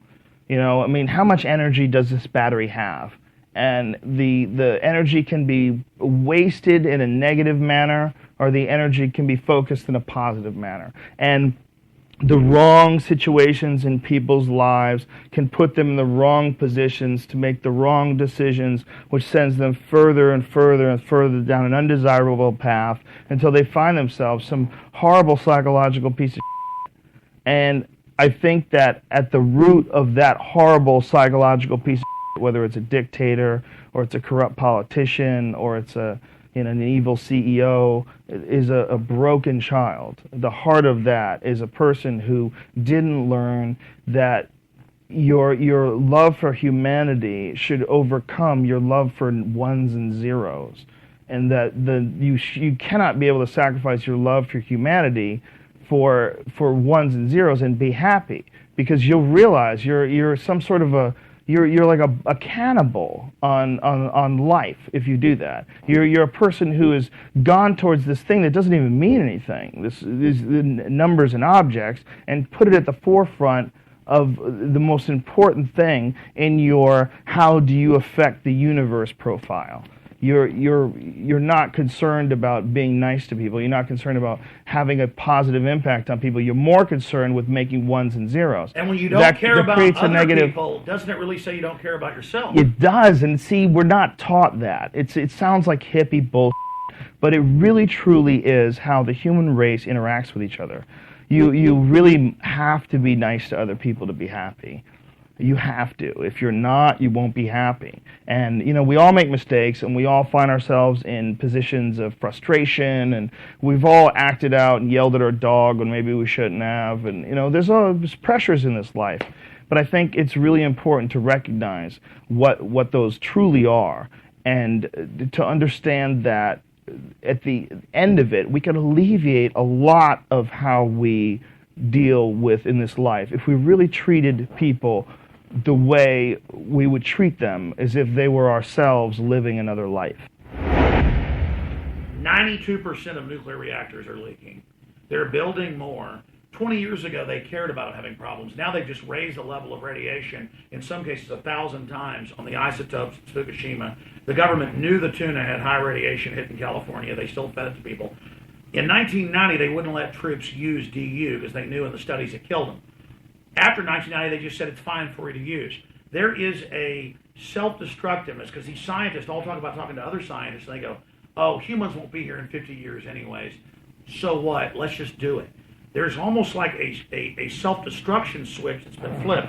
So some groups are flipping the self-destruct switch. Others are trying to transcend and say, hey, let's not do this. What do you say about just these two rushing rails in the world? Do you agree, or do you disagree? Do you have something to add?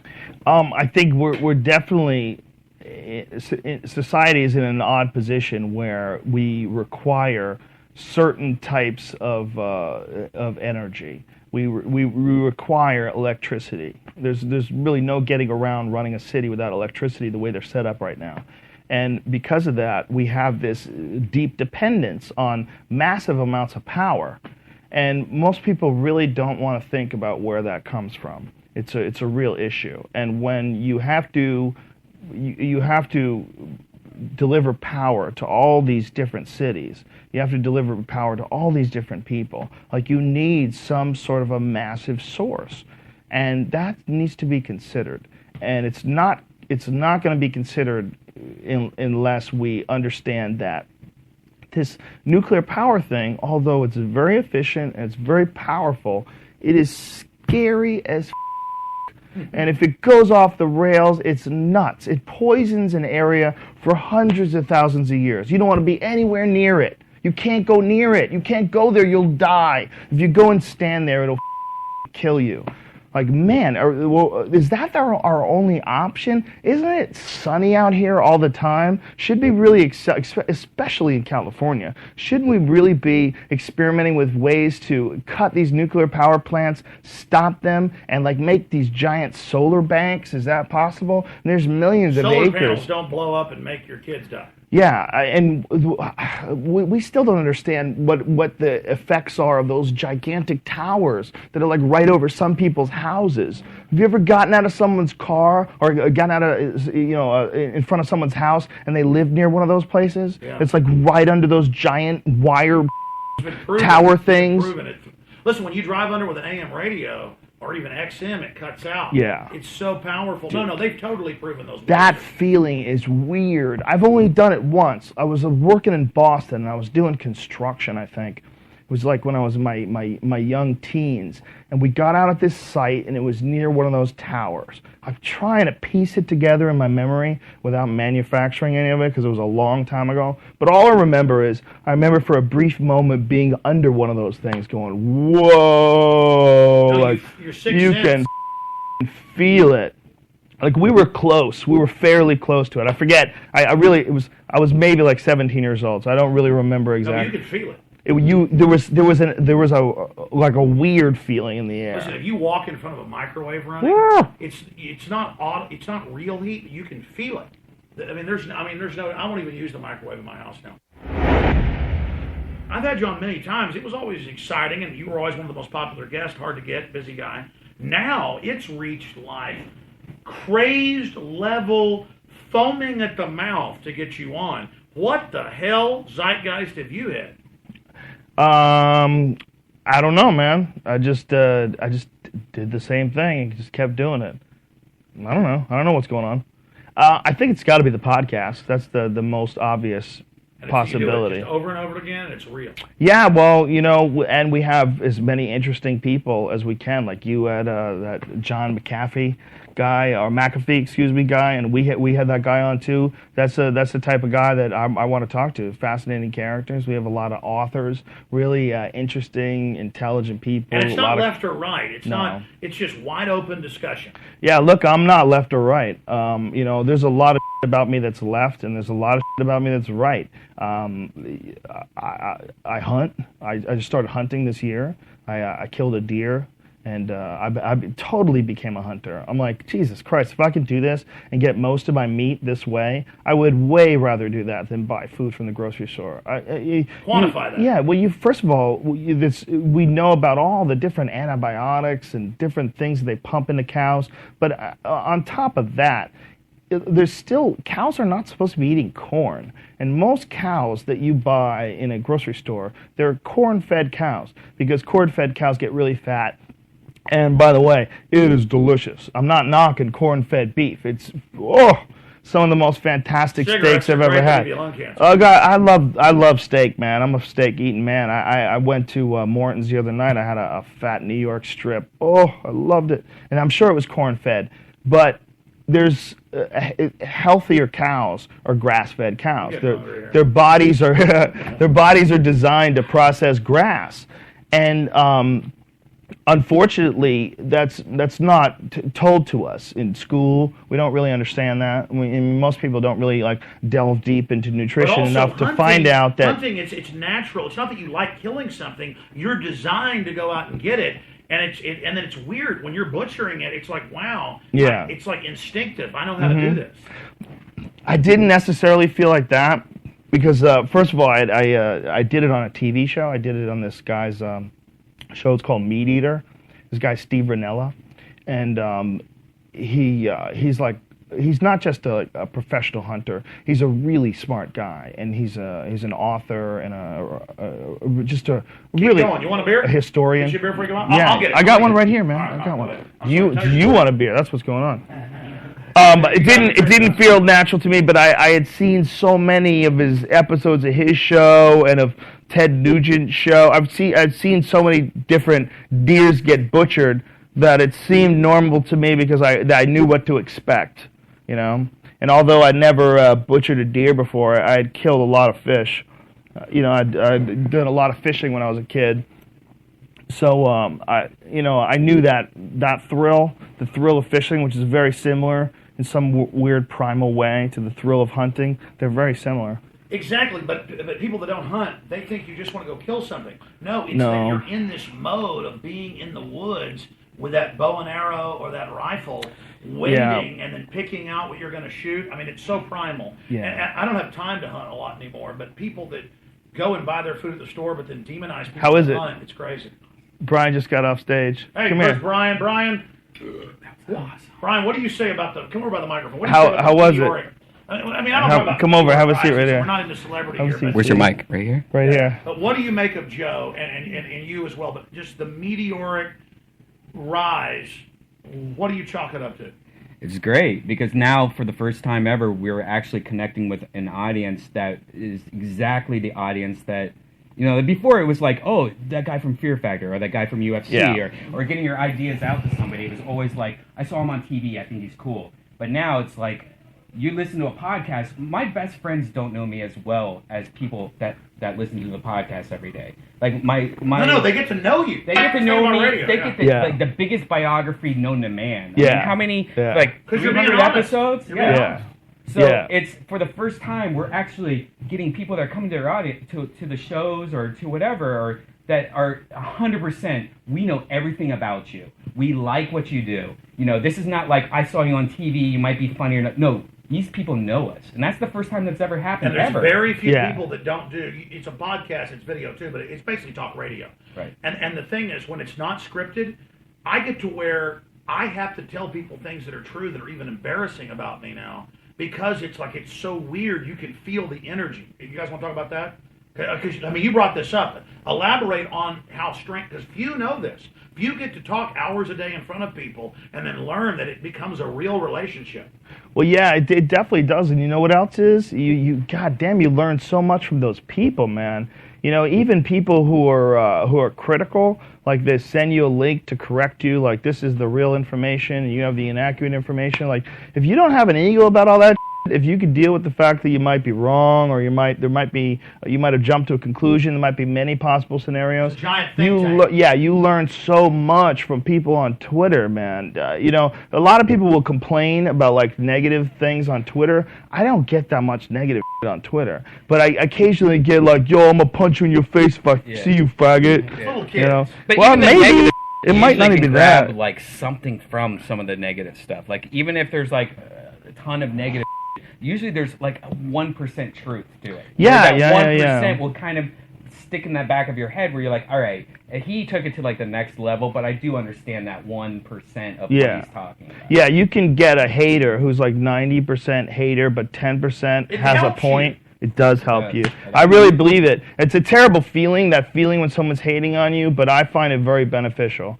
Because for two reasons. One, because it's like snake venom.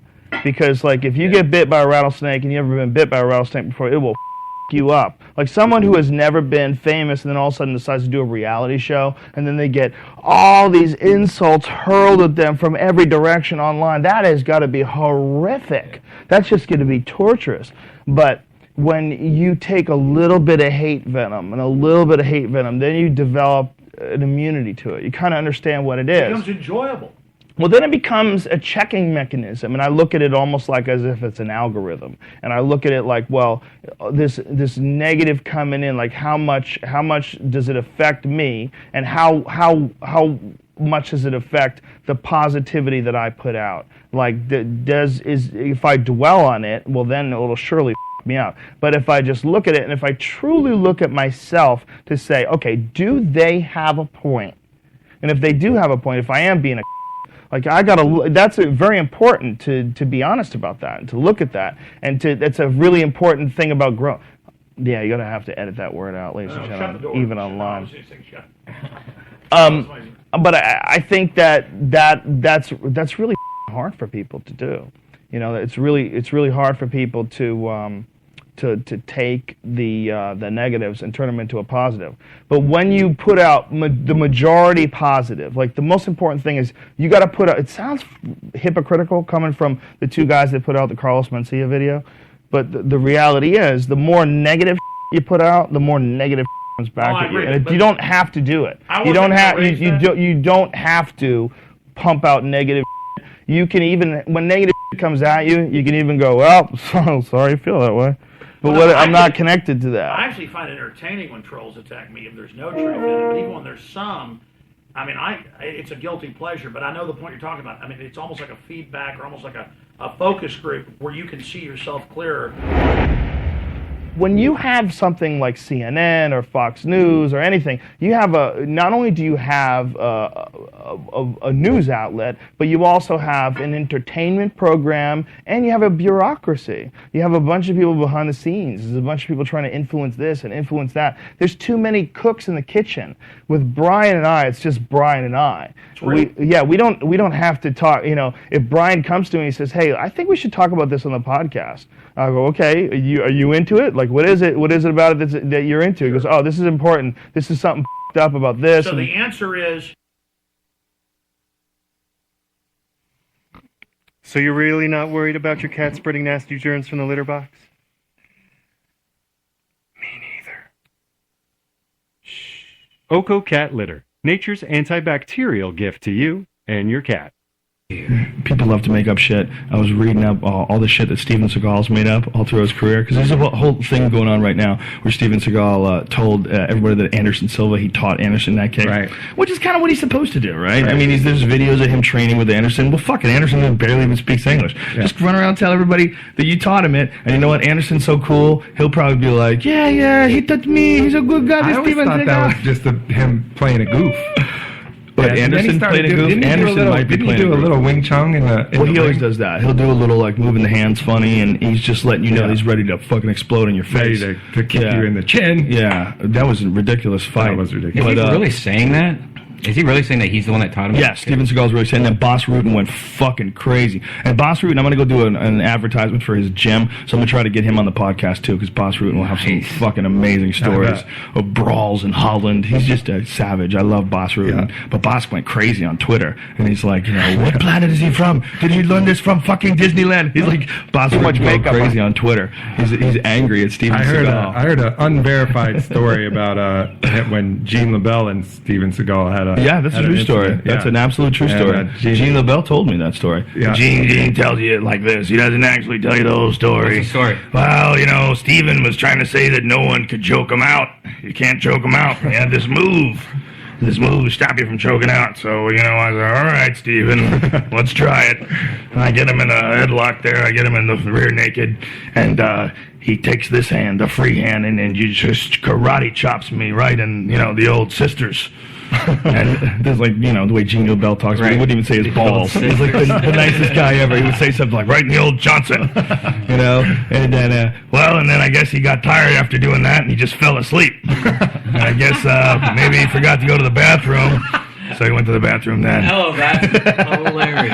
Holy shit. And if you know Gene LaBelle is like, first of all, he was like one of the original mixed martial artists. He's a judo guy that had cage fights, or it wasn't a cage, it was basically a mixed rules fight where he fought a boxer. You know, he fought a boxer with his judo gi on and took the boxer down and beat his ass. You know, Gene was like, he's like the guy that taught Bruce Lee about grappling. You know, Bruce Lee, back in the day, thought you could just karate kick everybody in the head and that was the shit, you know? Right. And Bruce Lee actually worked on a lot of like more effective things like leg kicks and short range techniques, Wing Chun and boxing punches and stuff like that. But he really wasn't aware about grappling until he hooked up with Gene LaBelle. And Gene LaBelle's a fucking gorilla. He's just, you know, national champion judo player, and he's just so fucking ridiculously strong. And I'm sure he grabbed that little 135-pound Chinese man and had him fucking shit in his pants going, okay, now we learn grapple. You know what I mean? You had to learn grappling after you fucked around with Gene LaBelle.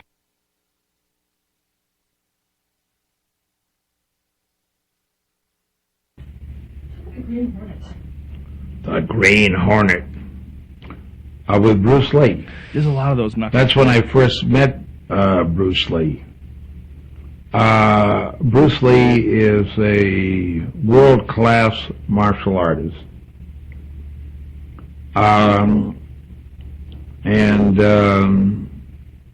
Wonderful guy. And the fellow that ran the stunts on it told me, hey, this guy that drives the car wants to do all the fights, and the actor isn't athletic and he doesn't want to do it, so this Chinese guy wants to do it. So we want somebody that knows that martial arts can take falls for him. So I ended up working for the Green Hornet, doing a lot of the shows, and I got close to Bruce Lee, and he came down to my school and worked out for over a year privately, and I went and worked out with him at his school, and I taught him judo and wrestling and stuff like that, and some finishing holds, which he later worked in some movies. And he showed me a lot of his kicks and striking, which even today I use in the movies. A wonderful, wonderful man and a great martial artist.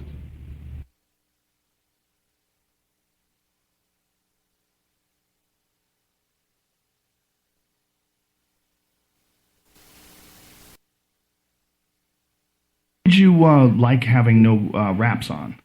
I always have that. I want to have my blood flow keep going. For some reason, I have the feeling if this happens, that it doesn't circulate anymore naturally. It's a bad feeling when you got a tight wrap, when it's too tight. Yeah, I don't like it at all. And you don't need it. If you hit the right way, all these guys are so...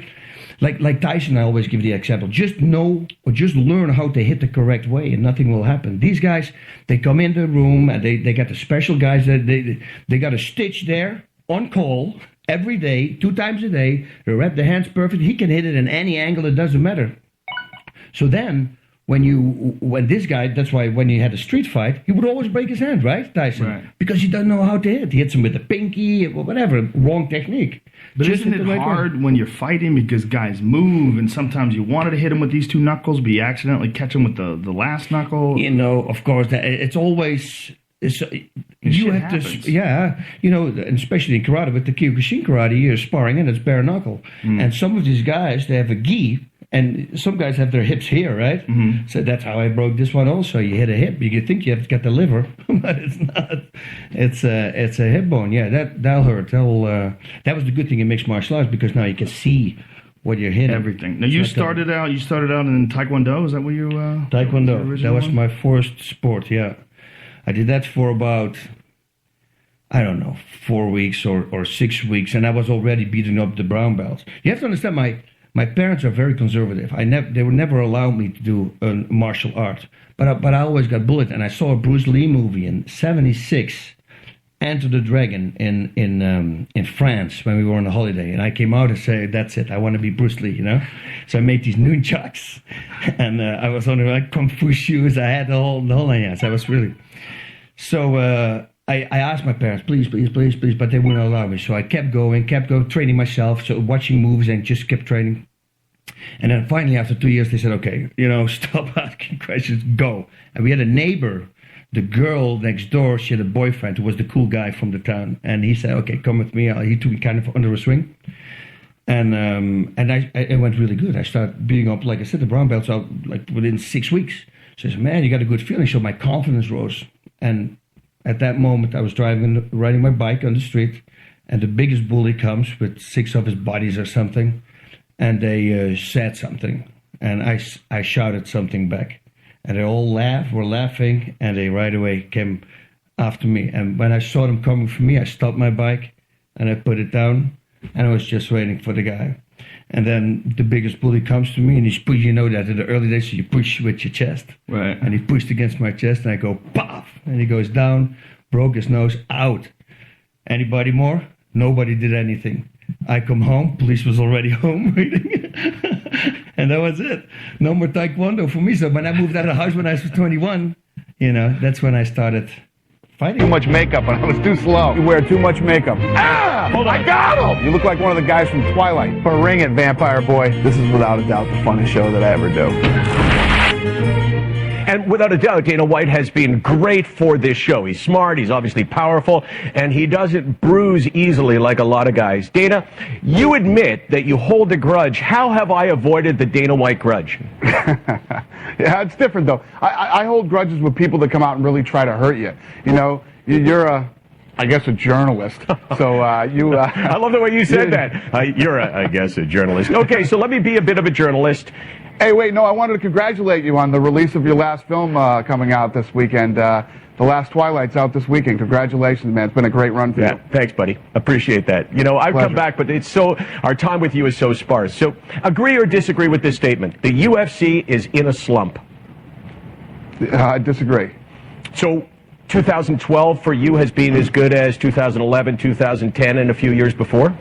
Well, the problem that we've had has been injuries. Right. We have been plagued with injuries, and I think that if there's one thing that you'll take out of the last year and a half of injuries, these people that say, oh, the UFC is this and that, I'd say the model is here to stay. When you lose, it's something like 7 out of 11 main events, and your business continues to grow and thrive, I think you're doing all right. See, so I would say that you and I are in agreement there, because when I said slump, I'm kind of saying that you've had issues which have detracted from you putting your best product out there. And without a doubt, injuries have been a factor. And without a doubt, superstars sell to the mainstream. How many superstars would you say you have right now?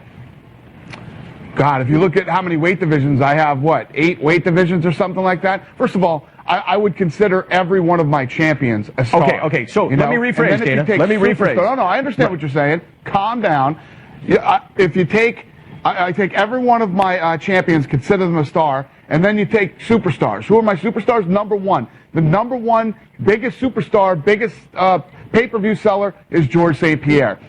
I would have to say my second biggest star is Anderson Silva. And then from there, you go to probably Junior Dos Santos. Then I'd go, Chael Sonnen is a big superstar for us. One of the biggest pay-per-view sellers is Rashad Evans. You forgot about John Bones Jones. Johnny Bones Jones, too. Maybe you're still blaming him for everything. Yeah, but see, here's what I would say: that no question, GSP is a superstar. No question in my mind, John Bones Jones is a superstar, and Anderson Silva. But if you go back to 2007, I saw the list. Randy Couture and Brock Lesnar and Chuck Liddell and Rampage Jackson and Anderson Silva and George St. Pierre and BJ Penn and Tito Ortiz and maybe even Frank Mir. Like I think you had a bigger roster of guys that mainstream. I'm not talking about UFC heads, but mainstream sports fans would gravitate to. Right. So what you're talking about there is all the guys that you mentioned, I've been promoting for the last 10 years. Yeah. All right. The UFC, we bought the UFC 13 years ago, 10 years of promotion behind those guys. Now there's a whole new list of guys that were, about 3 years into promoting, other than George St. Pierre, because you could put St. Pierre in with the BJ Penns and all those guys because he's been around for a while. Do you worry that UFC 154 with GSP in Montreal, in, as you put it, the heart of UFC around the world being Canada, that it's not sold out? No. As you continue to travel around the country and in the world like we do and do these fights, look at how many times we've been up here in Montreal. Times are tough. People were asking me this question 2 weeks ago about it. It's a $3.4 million gate. Okay? If that's unsuccessful, I don't mind being unsuccessful. The Chael Sonnen, John Bones Jones fight.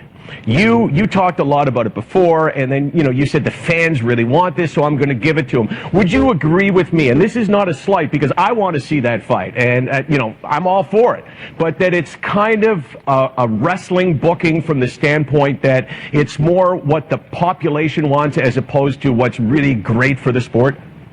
You know what kind of sucks, especially if you're Chael Sonnen, is that everybody keeps talking about this thing because some of the fighters, the bitterness of some of these guys, it just blows my mind. First of all, Dan Henderson is supposedly friends with Chael Sonnen, and he's talking smack saying, I guess all you got to do is talk and get a fight.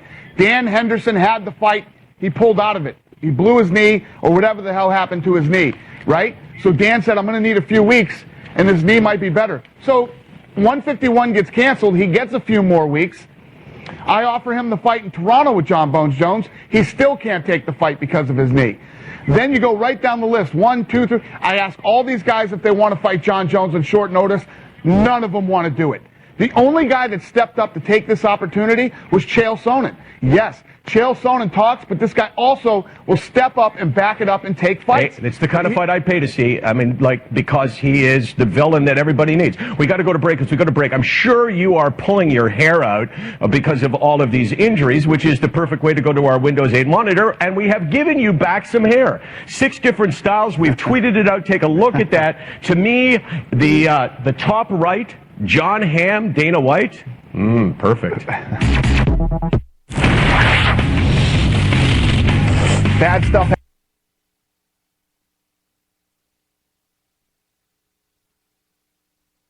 Bruce Lee faces a real dilemma. He's on the verge of stardom in the United States with a projected TV series on the horizon, but he's just achieved superstardom as a film actor here in Hong Kong. So what does he choose, the East or the West? It's the kind of problem most budding movie actors would welcome. It's the Pierre Burton Show, the program that comes to you from the major capitals of the world. This edition comes to you from Hong Kong. And Pierre's guest is the man who taught karate, judo, and Chinese boxing to James Garner, Steve McQueen, Lee Marvin, and James Coburn. The newest Mandarin superstar, known in the West for his appearances in Batman, The Green Hornet, Ironside, and Longstreet. His name is Bruce Lee, and he doesn't even speak Mandarin. And here's Pierre. Well, how can you play in Mandarin movies if you don't even speak Mandarin? How do you do that? Well, first of all, I speak only Cantonese. Yeah. So, I mean, there is quite a difference as far as pronunciation and things like that go. So somebody else's voice is used, right? Definitely. You just make the words. Doesn't that sound strange when you go to the movies, especially in Hong Kong, in your own town, and you see yourself with somebody else's voice? Well, not really, you see, because most of the Mandarin pictures done here are dubbed anyway. They're dubbed anyway? Anyway. I mean, disregard. I mean, they shoot without sound. So it doesn't, make any difference. Your lips never quite make the right words, do they? Well, that's where the difficulty lies, you see. I mean, in order to, because the Cantonese have a different way of saying things, different from the Mandarin. Yeah. So I have to find, something similar to that and keep a kind of a feeling going behind that. Something that matching the Mandarin deal. Like the Does old it sound complicated? Like the old silent days. But I gather in the movies made here, the dialogue is pretty stilted anyway. Yeah, I agree with you. I mean, see, to me, a motion picture is motion. Yeah. I mean, you got to keep the dialogue down to the minimum. Did you look at many Mandarin movies before you started playing in the first one? Yes. What did you think of them when you saw them? Quality-wise, I mean, I have to admit that it's not quite up to the standard. However, it is growing, and it is getting higher and higher and going toward that standard, than what I would term quality. They say the secret of your success in that movie, The Big Boss, which was such a success, you rocketed you to stardom in Asia, was that you did your own fighting. As an expert in the various martial arts in China, what did you think of the fighting that you saw in the movies that you studied before you became a star? Well, I mean, definitely in the beginning, I had no intention or whatsoever that what I was practicing and what I'm still practicing now would lead to this to begin with. But martial art has a very, very deep meaning as far as my life is concerned, because as an actor, as a martial artist, as a human being, all these I have learned from martial art. Maybe for our audience who doesn't know what it means, you might explain exactly what you mean by martial art. Right. Martial art include all the combative arts like karate or karate, judo, Chinese kung fu or Chinese boxing, whatever you call it. All those. You see, like Aikido, Korean, I can go on and on and on. But it's a combative form of fighting. I mean, it's not, some of them became sport, but some of them are still not. I mean, they use, for instance, kicking to the groin, jabbing fingers at the eyes, and things like that. No wonder you're successful in the Chinese movies. They're full of this kind of action anyway. They needed a guy like you could... Violence, man. So you didn't have to use a double when you moved into the motion picture world here. You did it all yourself. Right. Can you break 5 or 6 pieces of wood with your hand or your foot? I'll probably break my hand and foot. But tell me a little bit... you set up a school in Hollywood, didn't you, for people like James Garner and Steve McQueen and the others? Yes. Why would they want to learn Chinese martial art? Because of a movie role? Not really. I mean, most of them, you see, to me, at least the way that when I teach it, all type of knowledge ultimately means self-knowledge. Mm-hmm. So therefore, they are coming in to, and ask me to teach them not so much of how to defend themselves or how to do somebody in, rather, they want to learn to express themselves through some movement, be it anger, be it determination, or whatsoever. So in other words, what I'm saying, therefore, is that he is paying me to show him in combative form the art of expressing the human body. Which is acting, in a sense, isn't it? Well... Or it would be useful, too, for an actor to have it might sound too philosophical, but it's acting, or acting, unacting, if you know. You've lost me. I have, right? So what I'm saying, actually, you see, it's a combination of both. Here it is the natural instinct, and here is control. You are to combine the two in harmony. Not, if you have one to the extreme, you will be very unscientific. If you have another to the extreme, you become all of a sudden a mechanical man, no longer a human being. So it is a successful combination of both. So therefore, it is not only, therefore it's not pure naturalness or unnaturalness. The ideal is unnatural naturalness or natural unnaturalness. Yin yang, eh? You're right, man, that's it. One of your students, James Coburn, played in a movie called Our Man Flint, in which he used karate. Is that what he learned from you? He learned it after. Oh, after he played in Our Man Flint. Right.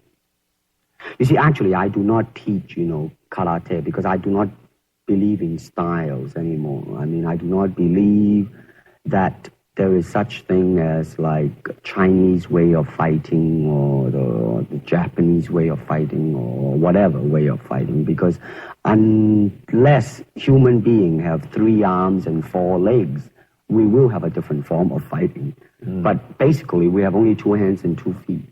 So styles tends to not only separate man, because they have their own doctrines, and then the doctrine became the gospel truth, that you cannot change, But if you do not have styles, if you just say, well, here I am, as a human being, how can I express myself? Totally and completely. Now, that way, you won't create a style, because style is a crystallization, that way, it's a process of continuing growth. You talk about Chinese boxing. How does it differ from, say, our kind of boxing?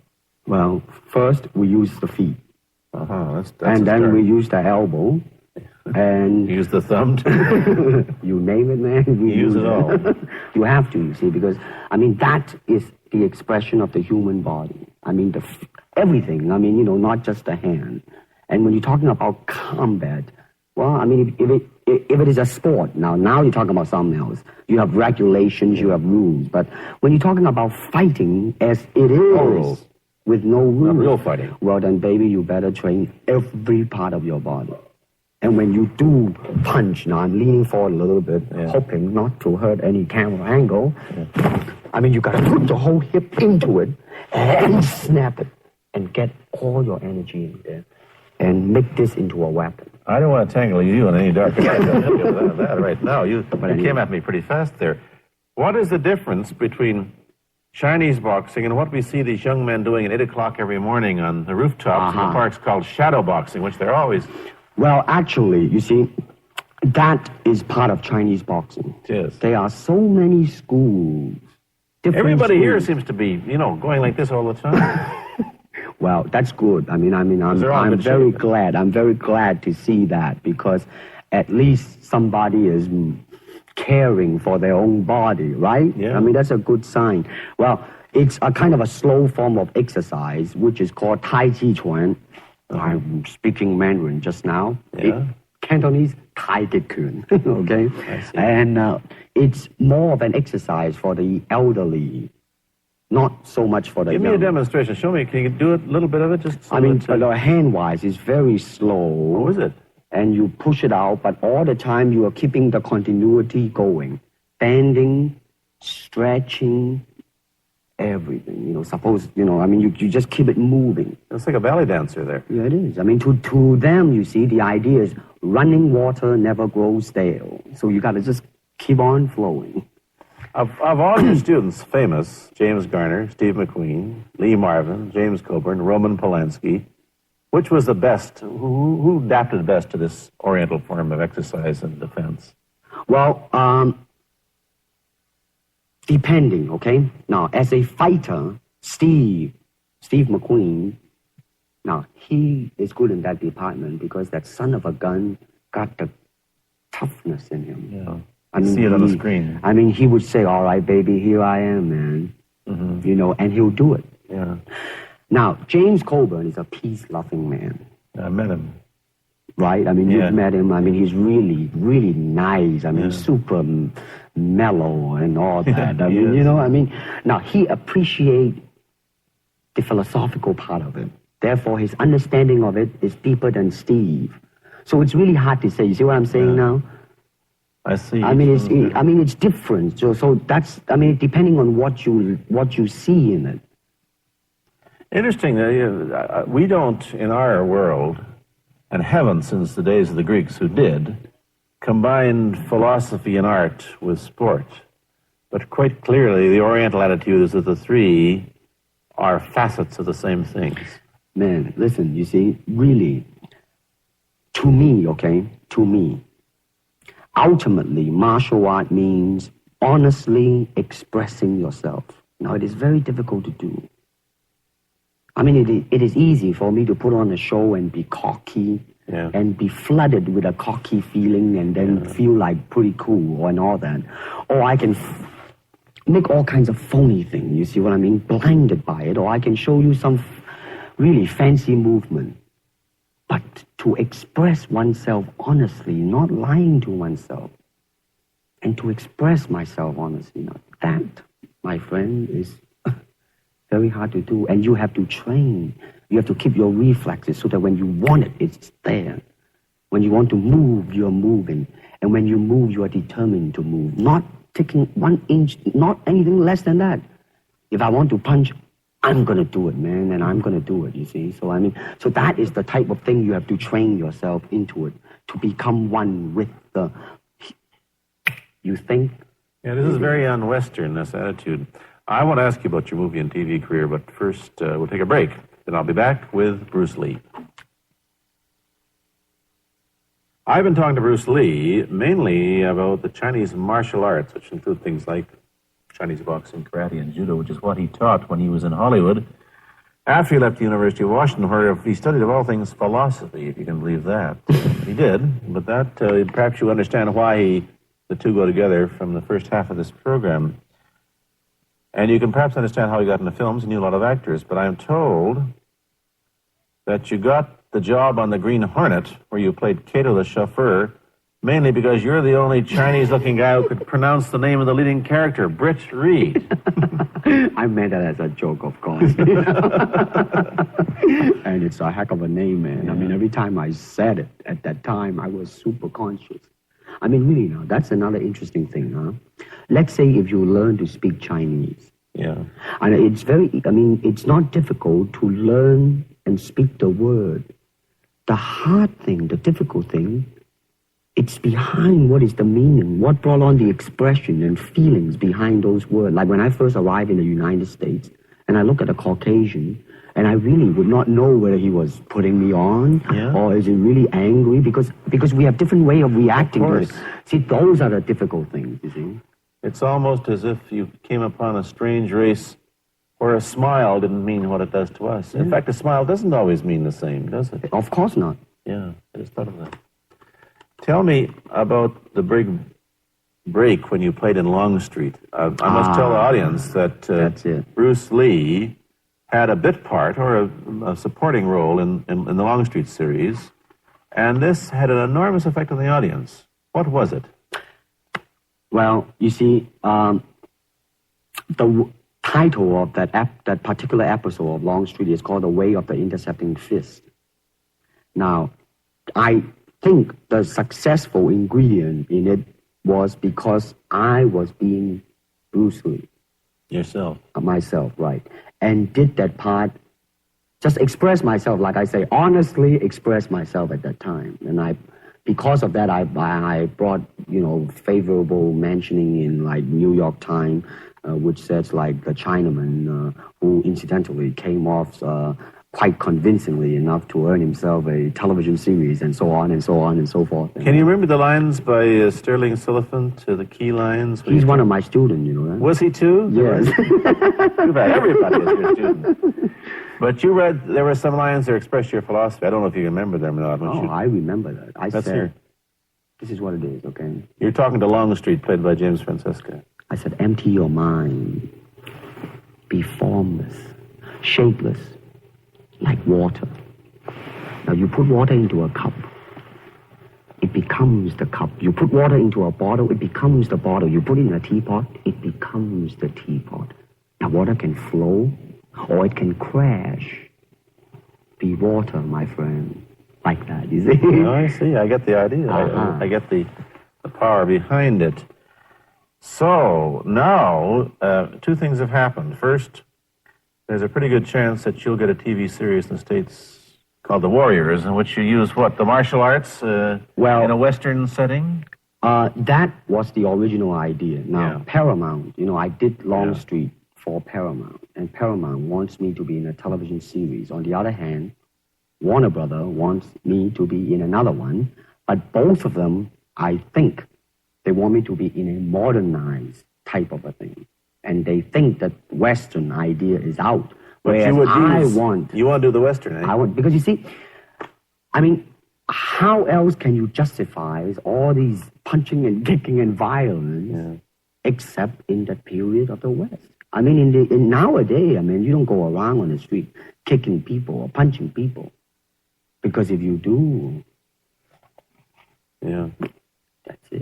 I mean, I don't care how good you are, But this is true also of the Chinese dramas, which are mainly costume dramas. They're all full of blood and gore over here. Oh, you mean here? Yeah. Well, unfortunately, you see, I hope that the picture I am in would either explain why the violence was done, whether right or wrong or whatnot. But unfortunately, pictures, most of them here, are done mainly just for the sake of violence. You know what I mean? Like, fighting for 30 minutes, get stabbed 50 times. Well, I'm fascinated. Let me give you your microphone back. I'm fascinated that you came back. I am a martial artist. You came back to Hong Kong on the verge of success in Hollywood and full of it.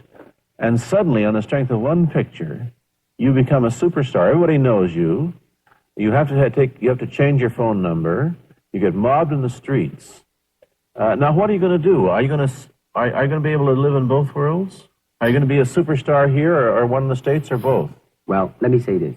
First of all, the word superstar really turned me off, and I'll tell you why. Because the word star, man, is an illusion. It's something what the public calls you.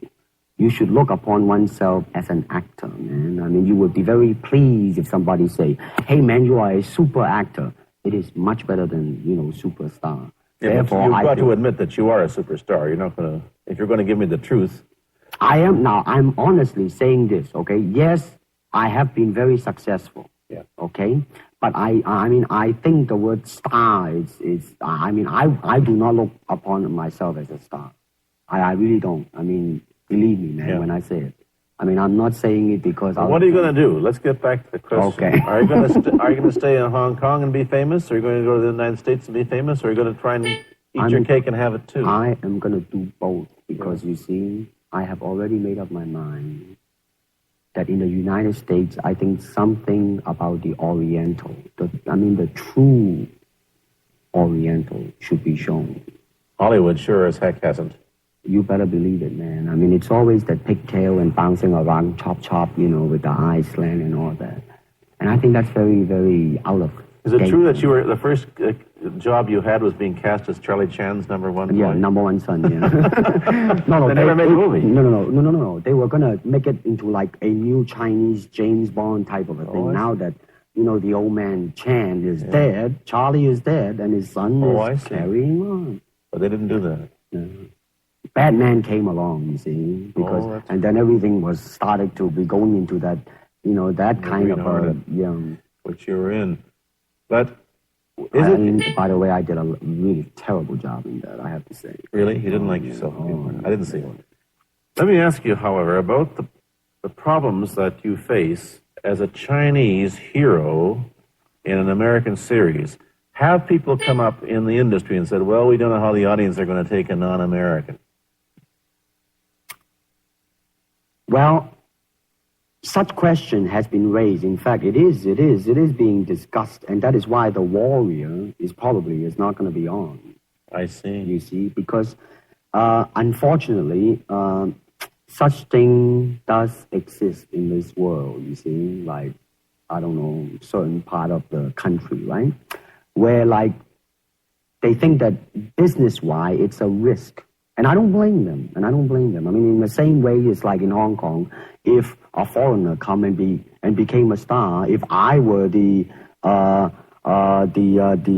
man with the money, I probably would have my own worry of whether or not the acceptance would be there. But that's all right, because if you honestly express yourself, it doesn't matter, see? Because are you, how about the other side of the coin? Is it possible that you're fairly hip and fairly Americanized. Are you too Western for Oriental audiences, do you think? Oh, man, like, how? I have been criticized for that. You have, eh? Oh, yes, definitely. So. Well, let me say this. When I do the Chinese film, I'll try my best not to be as American as I, have been adjusted to for the last 12 years in the States. But when I go back to the States, it seems to be the other way around. You know what I mean? Too exotic, eh? Yeah, man. I mean, they're trying to get me to do too many things that are really for the sake of being exotic. You understand what I'm trying to say? Oh, sure. So it's really, I mean, it's when you live in both worlds, it brings its problems as well as its advantages, and you've got both. Time to go to a commercial. I'll be back in a moment with Bruce Lee. Let me ask you whether the change in attitude on the part of the Nixon administration towards China has helped your chances of starring in an American TV series. Well, first of all, this happened before that. Yeah. But I do think that things of Chinese will be quite interesting for the next few years. I mean, not that I'm politically, inclining toward anything. No, I understand that. I'm just wondering. But I mean, once the opening of China, that it will bring more understanding. Yeah. More things that are, different, and maybe in the contrast of comparison, some new thing might grow. So therefore, it's a very rich period to be in. If I were born, let's say, 40 years ago. Yeah. If I have a thought in my mind, I said, boy, I'm going to star in a movie or star in a television series in America. Well, that might be a vague dream, but I think right now, maybe. You still think of yourself Chinese, or do you ever think of yourself as North American? You know what I want to think of myself? As a human being. Because I mean, I don't want to sound like, as Confucius say, but under the sky, under the heaven, man, there is but one family. It just so happened, man, that people are different. Okay, we got to go. Thank you, Bruce Lee, for coming here. Thank you for watching. Thank you.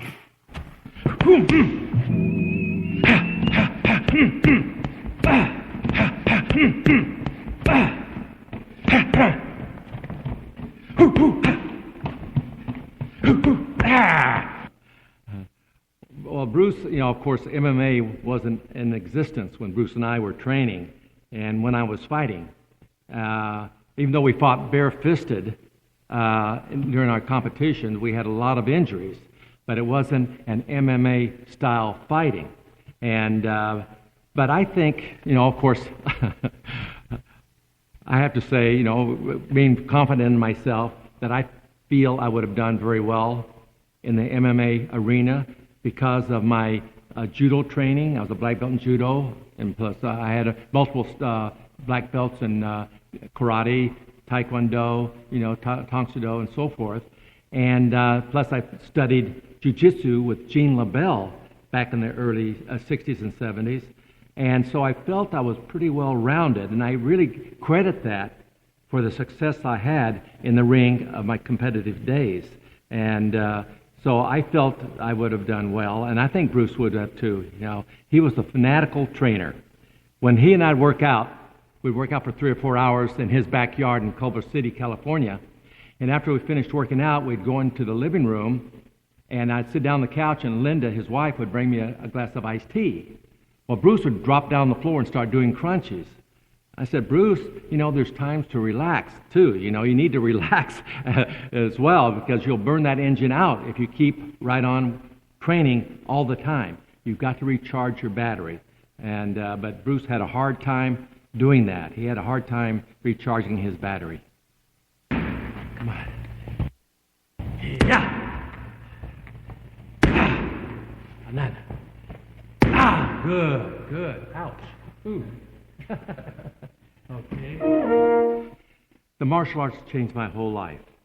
I was a very shy kid growing up, and I was terrified to get up in front of anyone and talk. All through high school, I never once got in front of a class to give a book report or anything. When the teacher would call me up and say, my real name is Carlos, by the way, but anyway, they'd get up and say, would you come up and give a book report? I'd be sitting at my desk, and I'd go, and my face would turn beet red from embarrassment, but I thought if I got up there, I'd be more embarrassed. So I went through that very insecure time in my life. Then when I went to Korea at the age of 19 and attained my black belt, I came back to the States. Now I'm 22 years old, and I'm stationed at March Air Force Base in Riverside, California. And so I was doing my martial arts. Now, this is 1961, 62, and no one really knew anything about the martial arts at that time.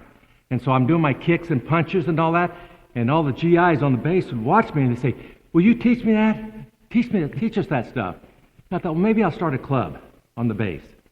So I decided to give a demonstration at the gym on the base, and I'll never forget this. This was 40-some years ago. And that night, I sent out notices to everybody that I'm going to give a demonstration. And I thought, well, I'm going to have to give a talk. And I'm 22 years old and never done this in my life. So I wrote out about a half-page speech. And I memorized this thing for 2 weeks. I could say it forwards, backwards, sideways, whatever. The night of the demonstration, I walk into the gym, and the microphone's laying on the floor.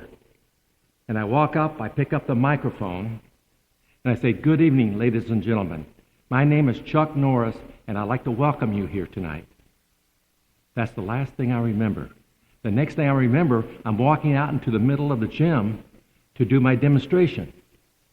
And as I'm walking out there, I'm thinking, did I finish my speech, or did I just lay the microphone down? Well, to this day, I still don't really know. But what was important for me at that time, it cracked the egg of insecurity that I'd carried around for 22 years. And then I kept forcing myself until that egg cracked open. And, of course, the result of all that is becoming an actor, starting a foundation with Kickstart Kids, which is the love of my life now.